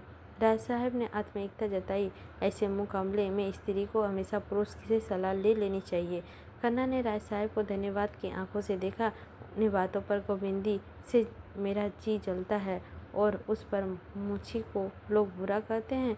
आप भी सोचिए, मुझे इन झगड़ों में क्या मतलब? इनमें तो वह पड़े उस जिसके पास फालतू रुपये हो, फालतू समय हो और नाम की हवस हो। होना यही है। 2-4 महाशय सेक्रेटरी और अंडर सेक्रेटरी और प्रधान और उप प्रधान बनकर अफसरों को दावतें देंगे, उनके कृपा पात्र बनेंगे और यूनिवर्सिटी की छोकरियां को जमा करने बाहर करेंगे। व्यायाम तो केवल दिखाने का दांत है। ऐसी संस्था में हमेशा यही होता है कि और यही होगा, और उल्लू बनेंगे हम और हमारे भाई जो धनी कहलाते हैं। और यह सब गोविंदी के कारण। वह एक बार कुर्सी से उठे फिर बैठ जाए। गोविंदी के प्रति उसका क्रोध प्रचंड होता जाता था। उन्होंने दोनों हाथ से सिर को संभाल कर कहा, मैं नहीं समझता मुझे क्या करना चाहिए। राय साहब ने ठाकुर सोहती की। कुछ नहीं, आप गोविंदी देवी को साफ कह दे तुम मेहता को झनकारी मत लिख दो। छुट्टी हुई तो मैं लोग को डांट में फंस गया। आप क्यों फंसे? खन्ना ने एक क्षण इस प्रस्ताव पर विचार करके कहा, लेकिन सोचिए, इतना मुश्किल काम है। लेडी विल्सन से जिक्र आ चुका होगा, सारे शहर में खबर फैल गई होगी और शायद आज पन्नों में भी निकल जाए। यह सब मालती का सरासत है। उसी ने मुझे जीच करने का ढंग निकाला है। हाँ, मालूम तो यही होता है। वह मुझे जलील करना चाहती है। आप शिलान्यास के दिन बाहर चले जाइएगा। मुश्किल है राय साहब, कहीं मुंह दिखाने की जगह ना रहेगी। उस दिन तो मुझे हैजा भी हो जाए तो वहाँ जाना पड़ेगा। राय साहब आशा बांधे हुए कल आने का वादा करके जय हुई निकले कि खन्ना ने अंदर जाकर गोविंदी के आड़े हाथों लिया। तुमने इस व्यायामशाला का नींव रखना क्यों स्वीकार किया? गोविंदी कैसे कहे कि यह सम्मान पाकर वह कितनी प्रसन्न हो रही थी। उस अवसर के लिए कितने मनोयोग से अपना भाषण लिख रही थी और कितनी ओज भरी कविता रची थी। उसने दिल को समझा था यह प्रस्ताव स्वीकार करके खन्ना को प्रसन्न कर देगी। उसका सम्मान तो उसके प्रति का ही भी सम्मान है। खन्ना को उसके कोई आपत्ति भी हो सकती है, उसकी यह कल्पना भी नहीं की थी। इधर कई दिन से पति को कुछ संयम देखकर उसका मन बढ़ने लगा था। वह अपने भाषण से और अपनी कविताओं से लोगों को मुग्ध कर देने का स्वप्न देख रही थी। यह प्रश्न सुना कि खन्ना का मुद्रा देखी तो उसकी छाती धक धक करने लगी। अपराधी की भांति बोली। डॉक्टर मेहता ने आग्रह किया तो मैं स्वीकार कर लिया। डॉक्टर मेहता तुम्हें कुएं में गिरने को कहें तो शायद इतनी खुशी से ना तैयार होगी।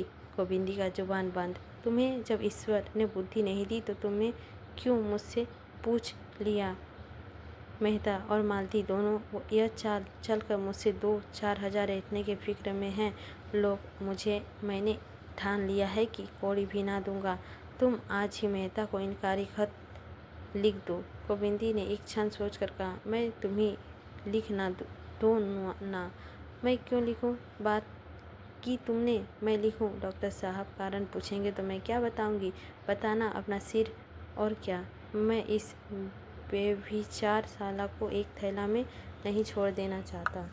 तो तुम्हें देने को कौन कहता है? खन्ना ने होठ चबाकर कहा। कैसी बेसमझो किसी बातें करते हो? तुम वहाँ नींव रखोगी और कुछ दोगी नहीं तो संसार क्या कहेगा? गोविंदी ने जैसे संगीन की नोक से कहा। अच्छी बात है, लिख दूंगी। आज ही लिखना होगा। कह तो दिया लिखूंगी। खन्ना बाहर आए और डाक देखने लगे। उन्हें दफ्तर जाने में देर हो जाती थी तो चपरासी घर पर ही डाक दे जाता था।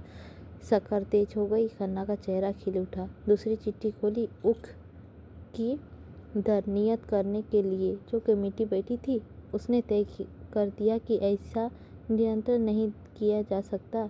धत तेरी की, यह पहले यही बात कह रहे थे। इस अग्निहोत्री ने गुल मचाकर जबरदस्ती कमेटी बैठाई। आखिर बचा के मुंह पर थप्पड़ लगा। यह मिल वालों और किसानों के बीच का मुआवजा है। सरकार इसमें दखल देने वाली कौन? सहसा मिस मालती कार से उतरी। कमल की भांति खिली, दीपक की भांति दमकती, सुपूर्ति और उल्लास की प्रतिमा सी निष्कंस निडर, मानो उसे विश्वास है कि संसार में उसके लिए आदर और सुख का द्वार खुला हुआ है। खन्ना के बरामदे में आकर अभिवादन किया। मालती ने पूछा, क्या यहाँ मेहता आए थे? हाँ, आए तो थे। कुछ कहा?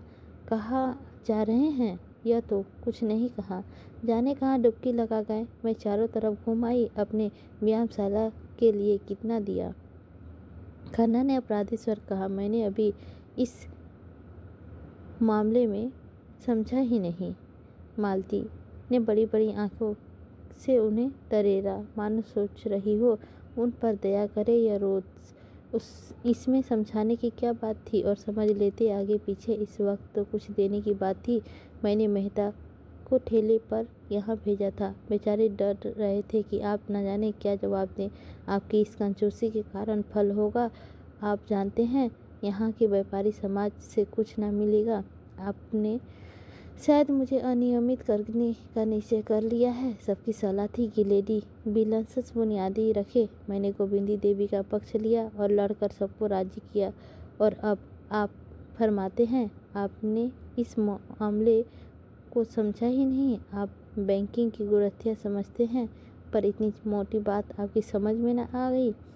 इसका अर्थ है, इसके सिवा और कुछ नहीं है, कि तुम मुझे लज्जित करना चाहती हो। अच्छी बात है, यहाँ यही सही। मालती का मुख लाल हो गया। खन्ना घबराए, हेकड़ी जाती रही। पर इसके साथ ही उन्हें यह भी मालूम हुआ कि अगर वह कांटों में फंस गए तो मालती दलदल में फंस गई है। अगर उनकी थैलियाँ पर संकट आ पड़ा है तो मालती का प्रतिष्ठा पर संकट आ पड़ा है, जो थैलियाँ से ज़्यादा मूल्यवान है। तब उसका मुँह मालती का दुरवस्था को आनंद क्यों न उठाए। उन्होंने मालती को अरुदब में डाल दिया था और यथापि वह उसे रुष्ट कर देने में साहस खो चुके थे। पर 2-4 खड़ी बातें कह सुनने का अवसर पाकर छोड़ना ना चाहते थे। यह भी दिखा देना चाहते थे कि मैं नीरा भोंदू नहीं हूँ। उसका रास्ता रोक कर बोले, तुम मुझ पर इतना कृपालु हो गए हो, इस पर मुझे आश्चर्य हो रहा है मालती। मालती ने सर्वे सिकुड़ कर कहा, मैं इसका आशय नहीं समझी। क्या आप मेरे साथ तुम्हारी वही बर्ताव है जो कुछ दिन पहले था? मैं तो उनमें कुछ अंतर नहीं देखती, लेकिन मैं तो आकाश पाताल का अंतर देखता हूँ। अच्छा, मान लो तुम्हारा अनुमान ठीक है, तो फिर मैं तुमसे एक शुभ कार्य की सहायता मांगने आई हूँ। मैं अब व्यवहार की परीक्षा देने नहीं आई हूँ। और अगर तुम समझते हो कि कुछ चंदा देकर तुम यश और धन्यवाद के सिवा और कुछ पा सकते हो, तो तुम भ्रम में हो। खन्ना परास्त हो गए। वह एक ऐसे संकरे कोने में फंस गए थे जहाँ इधर उधर हिलाने का भी स्थान न था। क्या वह उससे यह कहने का साहस रखते थे कि मैंने अब तुम्हारे ऊपर हजारों रुपये लुटा दिए? क्या उसका यही पुरस्कार है? लज्जा से उसका मुंह छोटा सा निकल आया और सिकुड़ हो गए। छेपते हुए बोले, मेरा आशा यह न था मालती, तुम बिल्कुल गलत समझी। मालती ने परिहास के स्वर से कहा, खुदा करे मैंने गलत समझा हो, क्योंकि अगर मैं उसे सोच समझ लूँगी तो तुम्हारे सोए साए से भी भागूंगी। मैं रूपवती हूँ, तुम भी मेरे अनेक चाहने वालों में से एक हो। वह मेरी कृपया थी कि जहाँ मैं चारों ओर उपहार लौटा देती थी, तुम्हारी सामान्य से समान चीज़ें भी धन्यवाद के साथ स्वीकार कर लेती थी और ज़रूरत पड़ने पर तुमसे रुपये भी मांग लेती थी।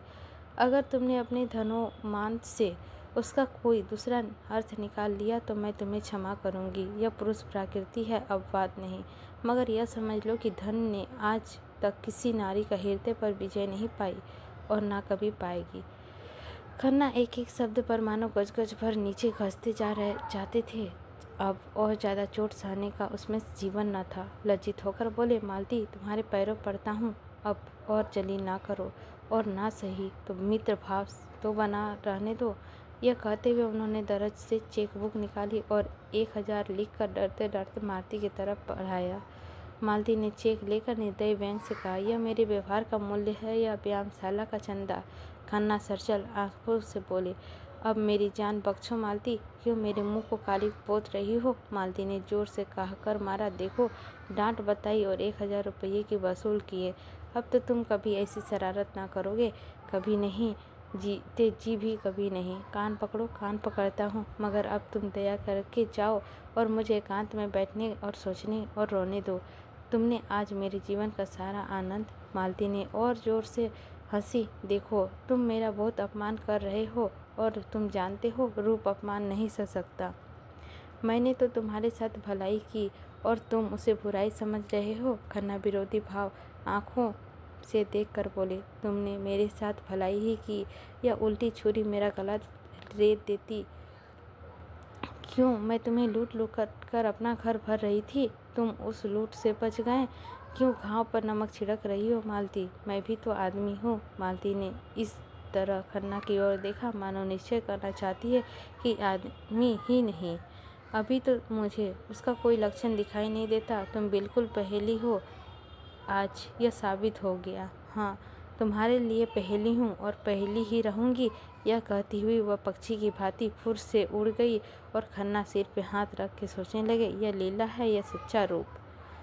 तो दोस्तों, यह भाग भी समाप्त होता है और हम लोग 23 भाग में प्रवेश कर रहे हैं उपन्यास का। गोबर और झुनिया के जाने के बाद घर सुनसान रहने लगा। धनिया को बार बार चुन्नू की याद आती रहती। बच्चे की माँ तो झुनिया थी, पर उसका लालन पालन धनिया ही करती थी। वहीं उसे उपटन मलती, काजल लगाती, सुलाती और जब कामकाज से अवसर मिलता उसे प्यार करती। बादशाही का यह नशा ही उसकी विपत्ति को बुलाता रहता था। उसका भोला भाला मक्खन सा रूप देखकर वह अपनी सारी चिंता भूल जाती और सनेमयी गर्व से उसका हृदय फूल उठता। वह जीवन का आधार अब तक न था। उसका सोना खटोला देखकर वह रो उठती। वह कवच जो सारी चिंताओं का दुराशाओं से उसकी रक्षा करता था, उसे छीन गया था। वह बार बार सोचती, उसने झुनिया के साथ ऐसी कौन सी बुराई की थी जिसका उसने यह दंड दिया। डाया ने आकर उसके सोने सा घर को मिट्टी में मिला दिया। गोबर ने तो कभी उसे बात का जवाब भी ना दिया था। इसी राड़ ने उसे फोड़ा और वहाँ ले जाकर न जाने कौन कौन से नाच नचाएगी। यहाँ ही वह बच्चे को कौन बहुत परवाह करती थी, उसे तो अब मिक्सी, काजल, मांग चोटी से ही छुट्टी नहीं मिलती। बच्चे की देखभाल क्या करेगी? बेचारा अकेला जमीन पर पड़ा रोता होगा। बेचारा एक दिन भी सुख से नहीं रहने पाता। कभी खांसी, कभी दस्त, कभी कुछ कभी कुछ। यह सोच सोच कर उसे झुनियों पर क्रोध आता। गोबर के लिए अब भी उसके मन में वह ममता थी। इसी चुड़ैल ने उसे कुछ खिला पिलाकर अपने बस में कर लिया। ऐसी मायावती न होती तो यह टोना ही कैसे करती? कोई बात ना पूछता, भौजाइयों की लातें खाती थी। वह भुगना मिल गया तो आज रानी हो गई। होरी ने चिढ़कर कहा, जब देखो तब दुनिया ही को दोष देती हो, या नहीं समझती कि अपना सोना खोटा है तो सोनार का क्या दोष। गोबर उसे न ले जाता तो क्या आपसे आप चली जाती। शहर का दाना पानी लगने से लौंडे की आंखें बदल गई। ऐसा क्यों नहीं समझ लेती। धनिया गरज उठी, अच्छा चुप रहो, तुम्ही ने राड़ के मुंह पर चढ़ा रखा था। नहीं, मैंने पहले ही दिन झाड़ू मार कर निकाल दिया होता। खलिहान से डांटें जमा हो गई थी। होरी बैलों को उखड़ कर अनाज मारने जा रहा था। पीछे मुंह फेर कर बोला, मान ले बहू ने गोबर को फोड़ ही लिया तो तू इतनी कुकड़ी क्यों है। तू सारा जमाना कहता है वही गोबर ने भी किया। आज उसके बाल बच्चे हुए, मेरे बाल बच्चों के लिए क्यों अपने सांसत कराएं, क्यों हमारे सिर का बोझ अपने सिर रखे। तुम्ही उपद्रव की जड़ हो तो मुझे भी निकाल दो। ले जा बैलों को अनाज मार, मैं हुक्का पीता हूँ। तू चल, मैं चक्की पीसूँ, मैं अनाज मारूंगी। विनोद ने दुख उड़ गया, वही उसकी दवा है। धनिया प्रसन्न होकर रूपा के बाल गूंथने बैठ गई, जो बिल्कुल उलझ कर रह गए थे। और होली खलिहान चला। रसिक वसंत सुगंध और प्रमोद और जीवन की विभूति लुटा रहा था। दोनों हाथों से दिल खोलकर कोयल आम की डालियों में छिपी और रसीली मधुर आत्मस्पर्शी कूक से आशाओं को जगाती फिरती थी। महुए की डालियों पर मैनों की बारात सी लगी बैठी थी। नीम और सीरस और करोंदो अपनी महक में नशा सब खोल देते थे। होरी आमों के बाग में पहुंचा तो वृक्षों के नीचे तारे से खिले थे। उसका व्यथित निराश मन भी इस व्यापक शोभा को सुपुर्दी से जैसे डुबा गया तरंग में आकर गाने लगा। हिया चरत रहत दिन रेल, आम की डगरिया कोयल बोले, तनिक न आवत चैन। सामने से दुलारी सवाइन गुलाबी साड़ी पहने चली आ रही थी। पाँव में मोटे चांदी के कड़े थे, गले में मोटे सोने का हंसली। चेहरा सूखा हुआ पर दिल हरा। एक समय था जब होरी खेती खलियान में उसे छेड़ा करता था। वह भाभी थी, होरी देवर था। इस नाते दोनों में विनोद होता रहता था। जब से साहजी मर गए, दुलारी के घर से निकलना छोड़ दिया। सारे दिन दुकान पर बैठी रहती थी और वहीं से सारे गांव की खबर लगाती रहती थी। कहीं आपस में झगड़ा हो जाए, सवाइन वहाँ बीच बचाव करने के लिए अवश्य पहुँचेगी। आने रुपये सूद में कम पर रुपये उधार न देती थी और यथापि सूद के लोभ में मूल भी हाथ न आता था। जो रुपये लेता खाकर बैठ रहता, मगर उसके ब्याज के दर जयो का तयो बना रहता था। बेचारी कैसे वसूल करे। नालिश फरियाद करने से रही, थाना पुलिस करने से रही, केवल जीभ का बल था। पर ज्यों ज्यों उम्र के साथ जीव की तेजी बढ़ती थी, उसकी काट खड़ती जाती थी। अब उसकी गलियों पर लोग हंस देते थे और मजाक से कहते, क्या करेगी रुपये लेकर, काकी साथ तो एक कौड़ी भी ना ले जा सकेगी। गरीब को खिला पिला कर जितना आशीष मिल सके ले ले, यही परलोक में काम आएगी। दुलारी परलोक के नाम से जलती थी। होरी ने छेड़ा, आज तो भाभी तुम सचमुच जवान लगती हो। सवाइन मग्न होकर बोली, आज मंगल का दिन है, नजर न लगा देना। इसी मारे मैं कुछ पहनती ओढ़ती नहीं। घर से निकलो तो सभी घूरने लगते हैं, जैसे कभी कोई मेहरिया देखी ही ना। पंटेश्वरी लाला ने पुरानी बात अभी तक नहीं छूटी। होरी ठिठक गया। बड़ा मनोरंजन प्रसंग छिड़ गया था। बैल आगे निकल गए। वह तो आजकल बड़े भगत हुए हैं, देखते नहीं हो। हर पूर्णमासी में सत्यनारायण की कथा सुनाते हैं और दोनों जून मंदिर में दर्शन करने जाते हैं। ऐसे लंपट जितने होते हैं सभी बूढ़ों होकर भगत बन जाते हैं। कुकर्म का प्रायश्चित तो करना ही पड़ता है। पूछो तो अब बुढ़िया हुई, मुझसे क्या हंसी। तुम अभी बुढ़िया कैसे हो गई भाभी, मुझसे तो अब भी। अच्छा चुप ही रहना, नहीं 150 गाली दूंगी। लड़का परदेश कमाने लगा, एक दिन न्योता भी ना खिलाया। सेंत मेंत में भाभी बनाने को तैयार। मुझसे कसम ले लो भाभी, जो मैंने उसकी कमाई का एक भी पैसा भी छुआ हो, न जाने क्या लाया, कहाँ खर्च किया, मुझे कुछ पता नहीं। बस एक जोड़ा धोती और एक पगड़ी मेरे हाथ लगी। अच्छा कमाने तो लगा, आज नहीं तो कल घर संभाल लेगा ही। भगवान उसे सुखी रखे। हमारे रुपये भी थोड़ा थोड़ा देते चलो, सूद ही तो बढ़ रहा है। तुम्हारी एक एक पाई दूंगा भाभी, हाथ में पैसे आने दो। और खा ही जाएंगे तो कोई बाहर के तो नहीं है, तो तुम्हारे ही। सवाई ने से विनोद भरी चपलूसियों से निशस्त्र हो जाती थी। मुस्कुराती हुई अपनी राह चली गई। होरी लिपक कर बैलों के पास पहुंच गया और उन्हें पैर में डालकर चक्कर देने लगा। सारे गांव का एक ही खलियान था, यही मड़ई हो रही थी। आज अनाज ओसा रहा था, कोई गल्ला तोल रहा था। नाई बारी बढ़ई, लोहार, पुरोहित, भाट, भिखारी सभी अपने अपने जेलरों लेने के लिए जमा हो गए थे। एक पेड़ गोरी सिंह घाट पर बैठे अपनी सवाई वहा रहे थे। कोई पनिये खड़े गल्ले का भाव ताव कर रहे थे। सारे खलियान में मंडी की सी रौनक थी। एक खटकीन बैर और मकोई बेच रही थी और एक खुज्जे वाला तेल के सेव और जलेबियाँ लिए रहा था। पंडित दाता दीन ने होरी से अनाज बंटवाने के लिए आ पहुँचे थे और झिंगुरी सिंह के साथ घाट पर बैठे थे। दाता दीन ने सुरती मारते हुए कहा, कुछ सुना? सरकार भी महाजनों से कह रही है कि सूद का दर घटा दो, नहीं डिग्री ना मिलेगी।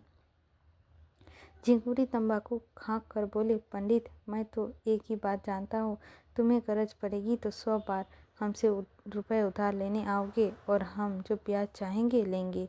सरकार अगर असामियों के रुपए उधार देने का कोई बंदोबस्त ना करेगी तो हमें इस कानून से कुछ ना होगा। हम दर कम लिखेंगे, लेकिन 100 में 25 पहले ही काट देंगे। इनमें सरकार क्या कर सकती है? यह तो ठीक है, लेकिन सरकार भी इन बातों को खूब समझती है। इसकी भी कोई रोक निकलेगी, देख लेना। इसकी कोई रोक हो ही नहीं सकती। अच्छा, अगर वह शर्त कर दे, तब जब स्टाम्प पर गांव के मुखिया या करिंदा का दस्तखत ना होंगे, वह पक्का ना होगा, तब क्या करोगे? असामी को 100 बार गरज होगी, मुखिया के हाथ पांव जोड़कर लाएगा और दस्तखत भी करवा लाएगा। हम तो 1/4 काट ही लेंगे और जो फंस जाओ जाली हिसाब लिखा और गए 14 साल को। झिंगुरी सिंह जोर से हंसा। तुम क्या कहते हो पंडित? क्या तुम संसार बदल जाएगा? कानून और न्याय उसका है, उस जिसके पास पैसा है। कानून है तो महाजन किसी असामी के साथ कढ़ाई ना करे, कोई जमींदार किसी काश्तकार के साथ सख्ती ना करे। मगर होता क्या है, रोज ही देखते हैं वो जमींदार मूसक बांधवा को पिटवाता है और महाजन लात और जूते की बात करता है। जो किसान पोढ़ा है उससे ना जमींदार बोलता है ना महाजन। ऐसे आदमियों से हमें मिल जाते हैं और उनकी मदद से दूसरे आदमियों का गर्दन दबाते हैं। तुम्हें ही ऊपर राय साहब के 500 रुपये निकलवाते हैं, लेकिन नौखेराम में हैं इतनी हिम्मत कि तुमसे कुछ बोले। वह जानते हैं तुमसे मेल करने ही में उनका हित है। किसी असामी में इतना भूता है कि रोज अदालत दौड़े। सारा कारोबार इसी तरह चला जाएगा जैसे चल रहा है। कचहरी अदालत उसी के साथ है जिसके पास पैसा है। हम लोगों को घबराने की कोई बात नहीं। यह कहकर उन्होंने खलियान का एक चक्कर लगाया और फिर आकर खाट पर बैठते हुए बोले, हाँ मतई का विवाह का क्या हुआ? हमारी सलाह तो है इसका विवाह कर डालो, अब तो बड़ी बदनामी हो रही है। दाताहीन ने जैसे ततैया का काट खाया। इस आलोचना का क्या आशय है? वह खूब समझते थे। गर्म होकर बोले, पीठ पीछे आदमी जो चाहे बके, हमारे मुंह पर कोई कुछ कहे तो उसकी मूछें उखाड़ लो। कोई हमारी तरह नेमी बन तो ले। कितनों को जानता हूँ जो कभी संध्या वतन नहीं करते, ना उन्हें धर्म से मतलब, ना कर्म से, ना कथा से मतलब, ना पुराण से। वह भी अपने को ब्राह्मण कहते हैं। हमारे ऊपर क्या हंसेंगे? कोई जिसने अपने जीवन में एक एकादशी भी नागा नहीं की, कभी बिना स्नान किए पूजा किए बिना मुंह में पानी भी नहीं डाला। नियम का निभाना कठिन है। कोई बता दे कि हमने कभी बाजार का कोई चीज़ खाई हो या किसी दूसरे के हाथ का पानी पिया हो तो उसकी टांग की राह निकल जाऊं। सिलिया हमारी चौखट नहीं लांघने पाती। चौखट बर्तन भाड़े छूना तो दूसरी बात है। यह नहीं कहता कि मतई यह बहुत अच्छा काम कर रहा है, लेकिन जब एक बार बात हो गई तो हम पाजी का काम है कि औरत को छोड़ दें। मैं तो खुल्लम खुल्ला कहता हूँ कि इससे में छिपाने की कोई बात नहीं। स्त्री जाति पवित्र है।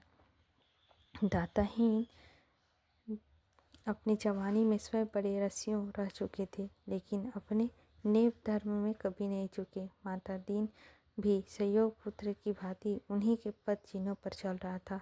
धर्म का मूल तत्व पूजा पाठ, कथा, व्रत और चूल्हा चौका। जब पिता पुत्र दोनों ही तत्व मूल तत्व को पकड़े हुए हैं तो किसकी मजाल है कि उन्हें पद भ्रष्ट कह सके। झिंगुरी सिंह ने कायल होकर कहा, मैंने तो भाई जो सुना था वह तुमसे कह दिया। दाता दीन ने महाभारत और पुराणों से ब्राह्मणों द्वारा अन्य जातियों की कन्याओं के ग्रहण किए जाने का एक लंबी सूची पेश कर की और सिद्ध कर दिया कि उससे जो संतान हुई वह ब्राह्मण कहलाई और आजकल के जो संतान है वह उन्हीं संतानों की संतान है। यह प्रथा आदिकाल से चली आ रही है और इसमें कोई लज्जा की बात नहीं। झिंगुरी सिंह अपने पंडित पर मुग्ध होकर बोले, तब क्यों आजकल लोग वाजपेयी और शकुल बने फिरते हैं? समय समय की प्रथा है और क्या, किसी में उतना तेज तो हो, विष खाकर उसे पचाना तो चाहिए। वह सतयुग की बात थी, सतयुग के साथ गई, अब तो अपना निवरा बिरादरी के साथ मिल के रहने में है, मगर करो क्या, कोई लड़की वाला आता ही नहीं। तुमसे भी कहा, औरों से भी कहा, कोई नहीं सुनता कि मेरी लड़की बनाऊं। झिंगुरी सिंह ने डांटा, झूठ मत बोलो पंडित, मैं 2 आदमियों को फांस फूंस कर लाया, मगर तुम मुंह फैलाए लगे तो दोनों कान खड़े करके निकल भागे। आखिर इस किस बर्ते का 1500 मांगते हो तुम? 10 बीघे खेत और भीख के सिवा तुम्हारे पास और है क्या? दातादीन ने अभिमान की चोट लगी दाढ़ी पर हाथ फेर कर बोले, पास कुछ न सही, मैं भीख ही मांगता हूँ, लेकिन मेरे अपने लड़कियों के विवाह के में 500 दिए हैं, फिर लड़के के लिए 500 क्यों न मांगूँ? किसी ने सेंत मेंत में मेरी लड़की विवाह ली होती तो मैं भी सेंत में लड़का विवाह लेता। रही हैसियत की बात, तुम जजमानी को भीख समझो, मैं तो उसे समझदारी समझता हूँ। बंक घर जमींदार मिट जाए, बंक टूट जाए, लेकिन जजमानी अंत तक बनी रहेगी। जब तक हिंदू जाति रहेगी तब तक ब्राह्मण भी रहेंगे और जजमानी भी रहेगी। लग में मजे से घर बैठे 100-200 फटकार लेते हैं, कभी भाग लड़ गया तो 400-500 मार लिया। कपड़े बर्तन भोजन अलग, कहीं न कहीं नित ही कार परोजन पड़ा ही रहता है। कुछ ना मिले तब मैं 1-2 थाल और 2-4 आने दक्षिणा में मिल ही जाते हैं। ऐसा चैन ना जमींदारी में है ना साहूकारों में। और फिर मेरा तो सलीका में जितना उभार होता है उतना ब्राह्मण की कन्या से क्या होगा? वह तो बहुरिया बनी बैठी रहेगी, बहुत होगा रोटियां पका देगी। यहाँ सलिया अकेली 3 आदमियों का काम करती है और मैं उसे रोटी के सिवा और क्या देता हूँ? बहुत हुआ तो साल में 1 धोती दे दी। दूसरे पैर के नीचे दातादीन के नीचे पैरा था। 4 बैल से मड़ई हो रही थी। धन्ना चमार बैलों को हाँक रहा था। सिलिया पैर के से अनाज निकाल कर ओसा रहा था और मातादीन दूसरी ओर बैठा अपनी लाठी में तेल मल रहा था। सिलिया सांवली सलोनी छरहरी बालिका थी जो रूपवती ना होकर भी आकर्षण थी। उसमें हास में, चितवन में, अंगों में विलास का उन्माद था, जिसमें उसकी भोटी भोटी नचाती रहती थी। सिर से पांव तक भूसे के अणुओं की सनी पीसने में तर, सिर से बाल आधे खुले, वह दौड़ दौड़ कर अनाज ओसा रही थी, मानो तन मन में कोई खेल खेल रही हो। माता दीन ने कहा, आज सांझ तक अनाज बाकी ना रहे। सिलिया, तू थक गई हो तो मैं लाऊं? सिलिया प्रसन्न मुख से बोली, तुम काहे को आओगी पंडित, मैं सांझ तक सब ओसा दूंगी। अच्छा, मैं अनाज ढो ढो कर रखाऊं, तू अकेली क्या क्या कर लेगी? तुम घबराते क्यों हो? मैं ओसा दूंगी, ढोकर रख भी आऊंगी। पहर रात तक यहाँ दाना भी ना रहेगा। दुलारी सवाइन आज अपना लहना वसूल करती फिरती थी। सिलिया अपनी दुकान से होली के दिन 2 पैसों का गुलाबी रंग लाई थी, अभी तक पैसा ना दिए थे। सिलिया के पास आकर बोली, क्यों रे सिलिया, महीना भर रंग लाई हो गया, अभी तक पैसे नहीं दिए? मांगती हूँ तो मटर कर चली जाती हो। आज मैं बिना पैसे लिए ना जाऊंगी। माता दीन चुपके से सरक गया था। सिलिया का तन और मन दोनों लेकर भी बदले में कुछ न देना चाहता था।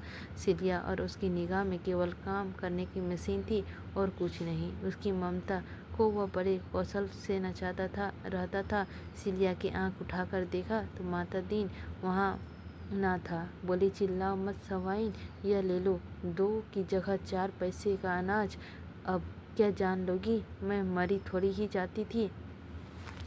उसने अनाज में कोई सेर भर अनाज ढेर में से निकालकर सवाइन के फैले हुए आंचल में डाल दिया। उसी वक्त माताहीन पेड़ के आड़ से चिल्लाया हुआ निकली और सवाइन के आंचल पकड़कर बोली, अनाज सीधे से रख दो सवाइन, लूट नहीं है। फिर उसने लाला आंखों की सिलिया को देखकर डांटा, तूने अनाज क्यों दे दिया? किससे पूछ कर दिया? तू कौन होती है मेरा अनाज देने वाली? सवाइन ने अनाज ढेर में डाल दिया और सिलिया हक्का बक्का होकर माता दीन के मुंह देखने लगी। ऐसा जान पड़ा जिस डाल से वह निश्चित बैठी हुई थी वह टूट गई। अब वह निराधार नीचे गिर जा रही थी। खिसियाए हुए मुंह से आंखों में आंसू भर के सवाइन से बोली, तुम्हारे पैसे मैं फिर दे दूंगी सवाइन, आज मुझ पर दया करो। सवाइन ने उसे आदरता नेत्रों से देखा और माता दीन को धिक्कार भरी आंखों से देखती हुई चली गई। तब सिलिया ने अनाज ओसते हुए आहत गर्व से पूछा, तुम्हारी चीज में मेरा कुछ अधिकार नहीं है? माता दीन आंखें निकाल कर बोला, नहीं, तुझे कोई अधिकार नहीं है। काम करती है, खाती है, जो तू चाहेगी खा भी, लुटा भी, तो यह यहाँ न होगा। अगर तूने यहाँ न पड़ता तो कहीं और जाकर काम कर। मजूरों की कमी नहीं, सेंत में काम नहीं लेते, खाना कपड़ा लेते हैं। सिलिया ने उसी पक्षियों की भांति जिससे मालिक पर काट कर पिंजरे से निकाल दिया हो, माता दीन की ओर देखा। उस चिंतावन में अधिक भी थी और भत्सना यह कहना कठिन है, पर उसी पक्ष की भांति उसका मन फड़ा फड़ा रह गया था और ऊंची डाल पर उन्मुक्त वायुमंडल में उड़ने की शक्ति न पाकर उसी पिंजरे पर जा बैठना चाहता था, चाहे उसे बेदाना बेपानी पिंजरों की तालियों से सिर टकराकर मर ही क्यों ना जाना पड़े। सिलिया सोच रही थी, अब उसके लिए दूसरा कौन सा ढोर है। वह बिहाता ना होकर भी संस्कार में और व्यवहार में और मनोभावना में बिहावता थी, और अब माता दीन चाहे उसे मारे या काटे, उसे दूसरा आशय नहीं है, दूसरा आलंबर नहीं है। उसे वह दिन याद आ गए और अभी 2 साल भी तो नहीं हुए जब यही माता दीन उसके तलवे सहलाता था, जब उससे जनेऊ हाथ में लेकर कह रहा था, सिलिया, जब तक दम में दम है तुझे बिहाता की तरह रखूँगा।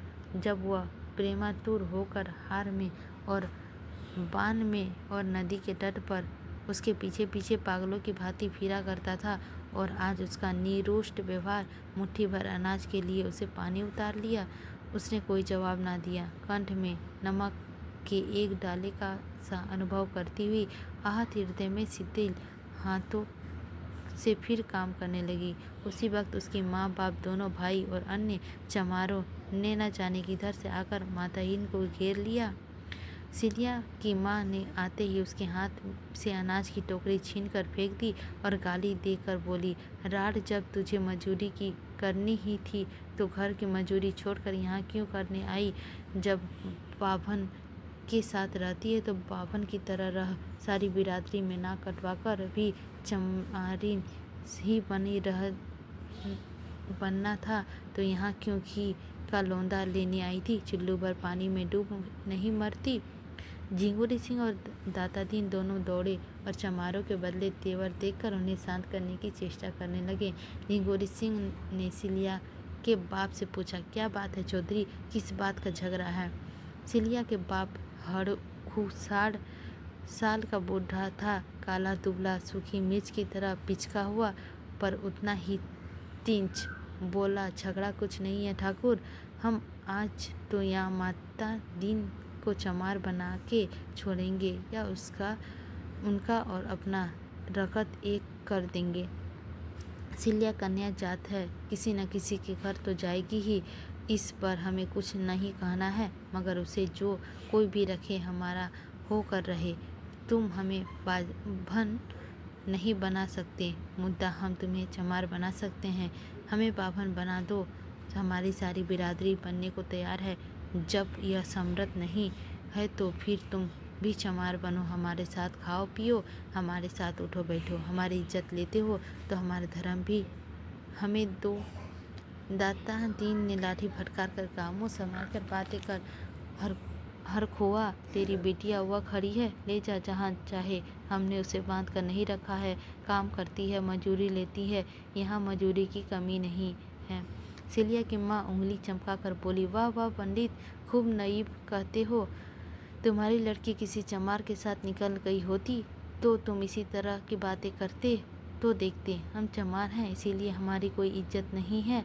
हम सिलिया के अकेले ना ले जाएंगे, उसके साथ माता दीन को भी ले जाएंगे जिससे इसकी इज्जत बिगाड़ी है। तुम बड़े नेकी धर्मी हो, उसके साथ सोओगे लेकिन उसमें हाथ का पानी ना पियोगे, वही चुड़ैल है कि हम सब सहते हैं।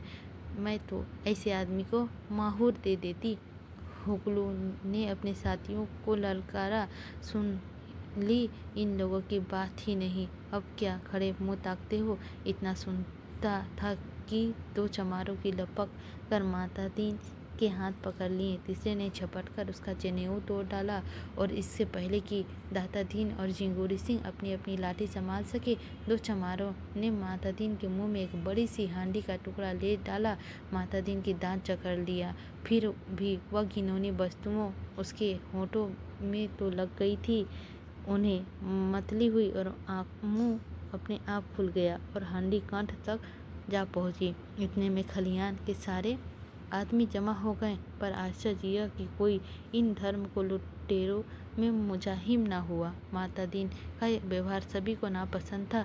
यह गांव की बहू बेटियों को घूरा करता था, इसीलिए मन में सभी उसकी दुर्गति का प्रसन्न थे। हाँ, ऊपरी मन से लोग चमारों का रौब जमा रहे थे। होरी ने कहा, अच्छा अब बहुत हुआ हकरू, भला चाहते हो तो यहाँ से चले जाओ। हकरू ने निर्दयता से उत्तर दिया, तुम्हारे घर में लड़कियां हैं होरी माँ, तो इतना समझ लो, इसी तरह गांव का मर जात बिगड़ने लगी तो किसी की उबारू ना बचेगी।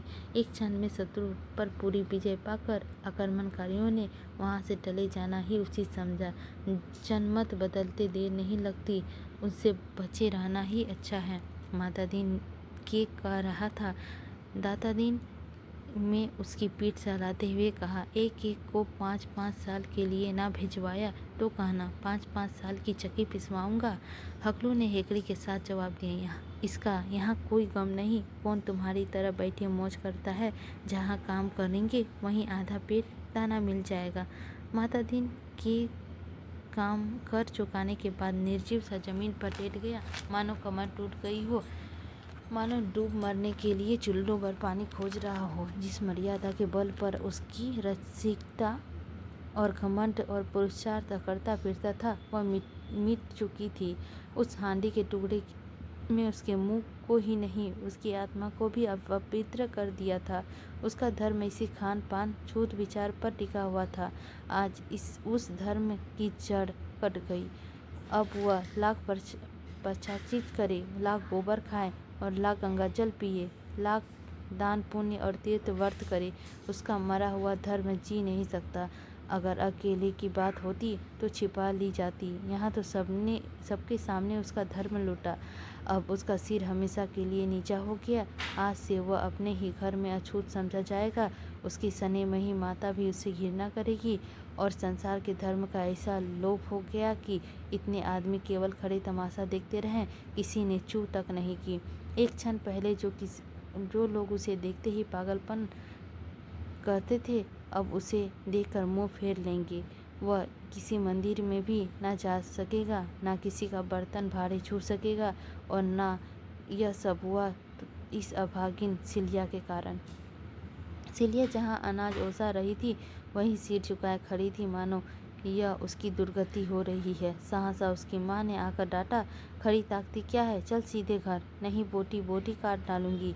बाप दादा के नाम तो खूब उजागर कर चुकी, अब क्या करने पर लगी है। सिलिया मूर्तिवान खड़ी रही। माता पिता और भाइयों पर उसे क्रोध आ रहा था।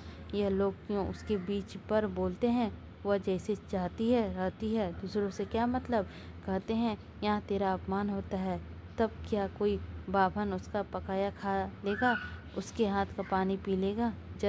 अभी जरा देर पहले उसका मन माता दीन का निठुर व्यवहार से खिन्न हो रहा था, पर अपने घर वालों और बिरादरी का एक अत्याचार उस विराग का प्रचंड रूप दे दिया।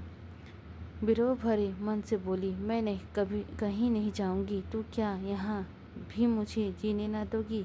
बुढ़िया कुकर स्वर्ग से बोली, तू ना चलेगी। नहीं, चल सीधे से, नहीं जाती। तुरंत दोनों भाइयों ने उसके हाथ पकड़ लिए और उसे घसीटते हुए ले चले। सिलिया जमीन पर बैठ गई। भाइयों ने इस पर भी ना छोड़ा, घसीटते ही रहे। उसकी साड़ी फट गई, पीठ और कमर की खाल खाल छिल गई, पर वह न जाने की राजी हुई। तब हगड़ू ने लड़कों से कहा, अच्छा अब इसे छोड़ दो, समझ लेंगे मर गई, मगर अब जो कभी मेरे द्वार पर आई तो लहू पी जाऊंगा। सिलिया जान पर खेलकर बोली, हाँ, जब तुम्हारे द्वार पर आऊं तो पी लेना। बुढ़िया ने क्रोध से उन्माद में सिलिया को कई लातें जमाई, और हगड़ू ने उसे हटा न दिया होता तो शायद प्राण ही लेकर छोड़ती। बुढ़िया फिर झपटी तो हगड़ू ने उसे धक्का देकर पीछे हटाते हुए कहा, तू बड़ी हत्याइन है कलिया, क्या उसे मार ही डालोगी। सिलिया बाप के पैरों से लिपटकर बोली, मार दो दादा, सब जीने जाने मिलके मार डालो। हाय अम्मा, तुम कितनी निर्दयी हो, इसीलिए दूध पिलाकर पाला था, सौर में ही क्यों न गला घोट दिया। हाय, मेरे पीछे पंडित को भी तुमने भ्रष्ट कर दिया, उसका धर्म ले लिया। तुमने क्या मिला। अब तो वह भी मुझ ना पूछेगा, लेकिन पूछे ना पूछे रहूंगी तो मैं इसी के साथ। वह मुझे चाहे भूखे रखे, चाहे मार डाले, पर इतनी संसद करा के कैसे छोड़ दूँ। मर जाऊंगी पर हरजाई ना बनूंगी। एक बार तुमने बाह पकड़ ली, उसी की रहूंगी। कलिया ने होठ चबाकर कहा, जाने दो, राड़ को समझती है, वह इसका निबड़ा करेगा, मगर आज ही मार कर भगा ना दे तो मुँह ना दिखाऊं। भाइयों की यह दया आ गई। सिलिया को वहीं छोड़कर सबके सब चले गए। तब वह धीरे से उठकर लंगड़ाती कहराती खलियान में आकर बैठ गई और आंचल से मुंह ढाँप कर रोने लगी। दाता दीन ने जुलाहे पर गुस्सा डांटी पर उतारा, उसके साथ चली क्यों न गई सिलिया। अब क्या करवाने पर लगी हुई हो, मेरा सत्यानाश करा के भी पेट नहीं भरा। सिलिया ने आंसू भरी आंखों ऊपर उठाई, उसमें तेज की झलक थी। उसके साथ क्यों जाऊं, जिसने बाह पकड़ी है उसके साथ रहूंगी। पंडित जी ने धमकी दी, मेरे घर में पांव रखा तो लातों से बात करूंगा। सिलिया ने उड़नता से कहा, मुझे जहाँ वह रखेगा वहीं रहूंगी, पैर तले चाहे महल में रखे। माता दीन संज्ञाहीन सा बैठा था। दोपहर होने आ रहा था। धूप पत्तियों से छन छन कर चेहरे में उड़ रही थी, माथे में पसीना टपक रहा था, पर वह मौन निस्पंद बैठा हुआ था। सहसा जैसे उसके होश में आकर कहा, मेरे लिए अब क्या करते हो दादा। दाता दीन उसके सिर पर हाथ रखकर ढायस देते हुए कहा, तुम्हारे लिए अभी मैं क्या कहूँ बेटा, चल कर नहाओ खाओ, फिर पंडितों से जैसी व्यवस्था होगी वैसा किया जाएगा। हाँ, एक बात तो है, सिलिया को त्यागना पड़ेगा। माता दी ने सिलिया की ओर रक्त भरे नेत्रों से देखा। मैं अब उसका मुंह नहीं दिखूंगा, लेकिन प्रायश्चित हो जाने पर भी तो कोई दोष न रहेगा। प्रायश्चित हो जाने पर कोई दोष पाप नहीं रहता। तो आज ही पंडितों के पास जाओ। आज ही जाऊंगा बेटा, लेकिन पंडित लोग कहें कि इसका प्रायश्चित नहीं हो सकता, तब उनकी जैसी इच्छा। तो तुम मुझे घर से निकाल दोगे? ताताही ने पुत्र स्नेह में व्याकुल होकर कहा, ऐसा कहीं हो सकता है बेटा? धन जाए, धर्म जाए, लोक मर्यादा जाए, पर तुम्हें नहीं छोड़ सकता। माता दी ने लड़की उठाई और बाप के पीछे पीछे चला। सिलिया भी उठी और लंगड़ाती हुई उसके पीछे पीछे हो ली। माता दी ने पीछे फिर उसका निडर स्वर से कहा, मेरे साथ मत आ, मेरा तुझसे कोई वास्ता नहीं, इतना शाश्वत करवा के तेरा पेट नहीं भरता। सिलिया ने निश्चरता के साथ उसका हाथ पकड़कर कहा, वास्ता कैसा नहीं है? इसी गांव में तुमने धनी, तुमसे सुंदर, तुमसे इज्जतदार लोग हैं, मैं उनका हाथ क्यों नहीं पकड़ती? तुम्हारी यह दुर्दशा ही आज क्यों हुई? जो रस्सी तुम्हारे गले में पड़ गई है उसे तुम लाख चाहो तोड़ो, नहीं तोड़ सकते। और ना मैं तुम्हें छोड़कर कहीं जाऊंगी, मजूरी करूंगी, भीख मांगूंगी, लेकिन तुम्हें ना छोड़ूंगी। यह कहते हुए उसने माता दी का हाथ छोड़ दिया और फिर खलियान में जाकर अनाज ओसाने लगी। होरी अभी तक वहाँ अनाज मार रहा था। धनिया उसे भोजन कराने के लिए बुलाने आई थी। होरी ने बैलों को पैरे से बाहर निकालकर एक पेड़ से बांध लिया और सिलिया से बोला, तू भी जा खा पी ले। आज सिलिया, धनिया यहाँ बैठी है, तेरी पीठ पर की साड़ी तो लहू से रंग गई है रे, कहीं खाव पक ना जाए। तेरे घर वाले बड़ी निर्दयी है। सिलिया ने उसकी ओर करुण नेत्रों से देखा। यहाँ निर्दयी कौन नहीं है दादा, मैंने तो किसी को दयावान नहीं पाया। क्या कहा पंडित ने? कहते हैं तेरा मुझसे कोई वास्ता नहीं। अच्छा, ऐसा कहते हैं?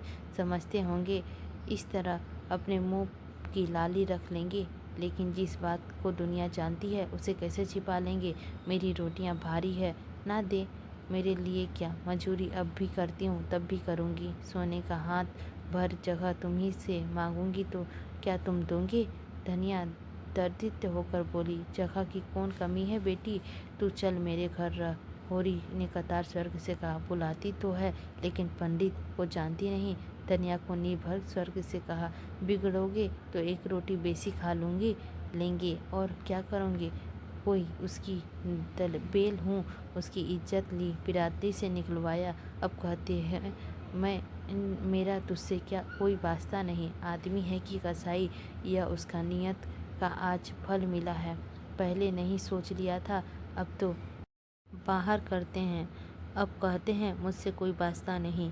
होरी के विचार में धनिया गलत कर रही थी। सिलिया के घर वालों ने मतई में कितना बेधर्म कर दिया। यह कोई अच्छा काम नहीं किया। सिलिया को चाहे मार कर ले जाते, चाहे दुलार कर ले जाते, वह उनकी लड़की है।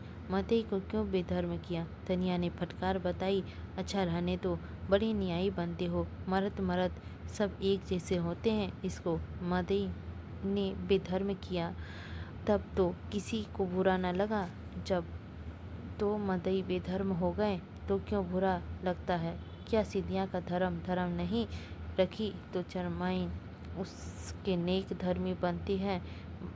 बड़ा अच्छा किया हगरू चौधरी ने, ऐसे गुंडों की यही सजा है। तू चल सिलिया मेरे घर। न जाने कैसे बेदर्द माँ बाप है कि बेचारी की सारी पीठ लहूलुहान कर दी। तुम जाके सोना को भेज दो, मैं इसे लेकर आती हूँ। होरी घर चला गया और सिलिया धनिया के पैर पर गिरकर रोने लगी। तो दोस्तों, यह भाग आज समाप्त होता है और हम लोग अगले भाग पढ़ेंगे 24, जो कि देखेंगे। उसमें भी कुछ कुछ है ही अच्छे अच्छे चीज़, उसमें भी देख लेंगे। और ये भाग आज समाप्त करते हैं क्योंकि बहुत लॉन्ग हो रहा है।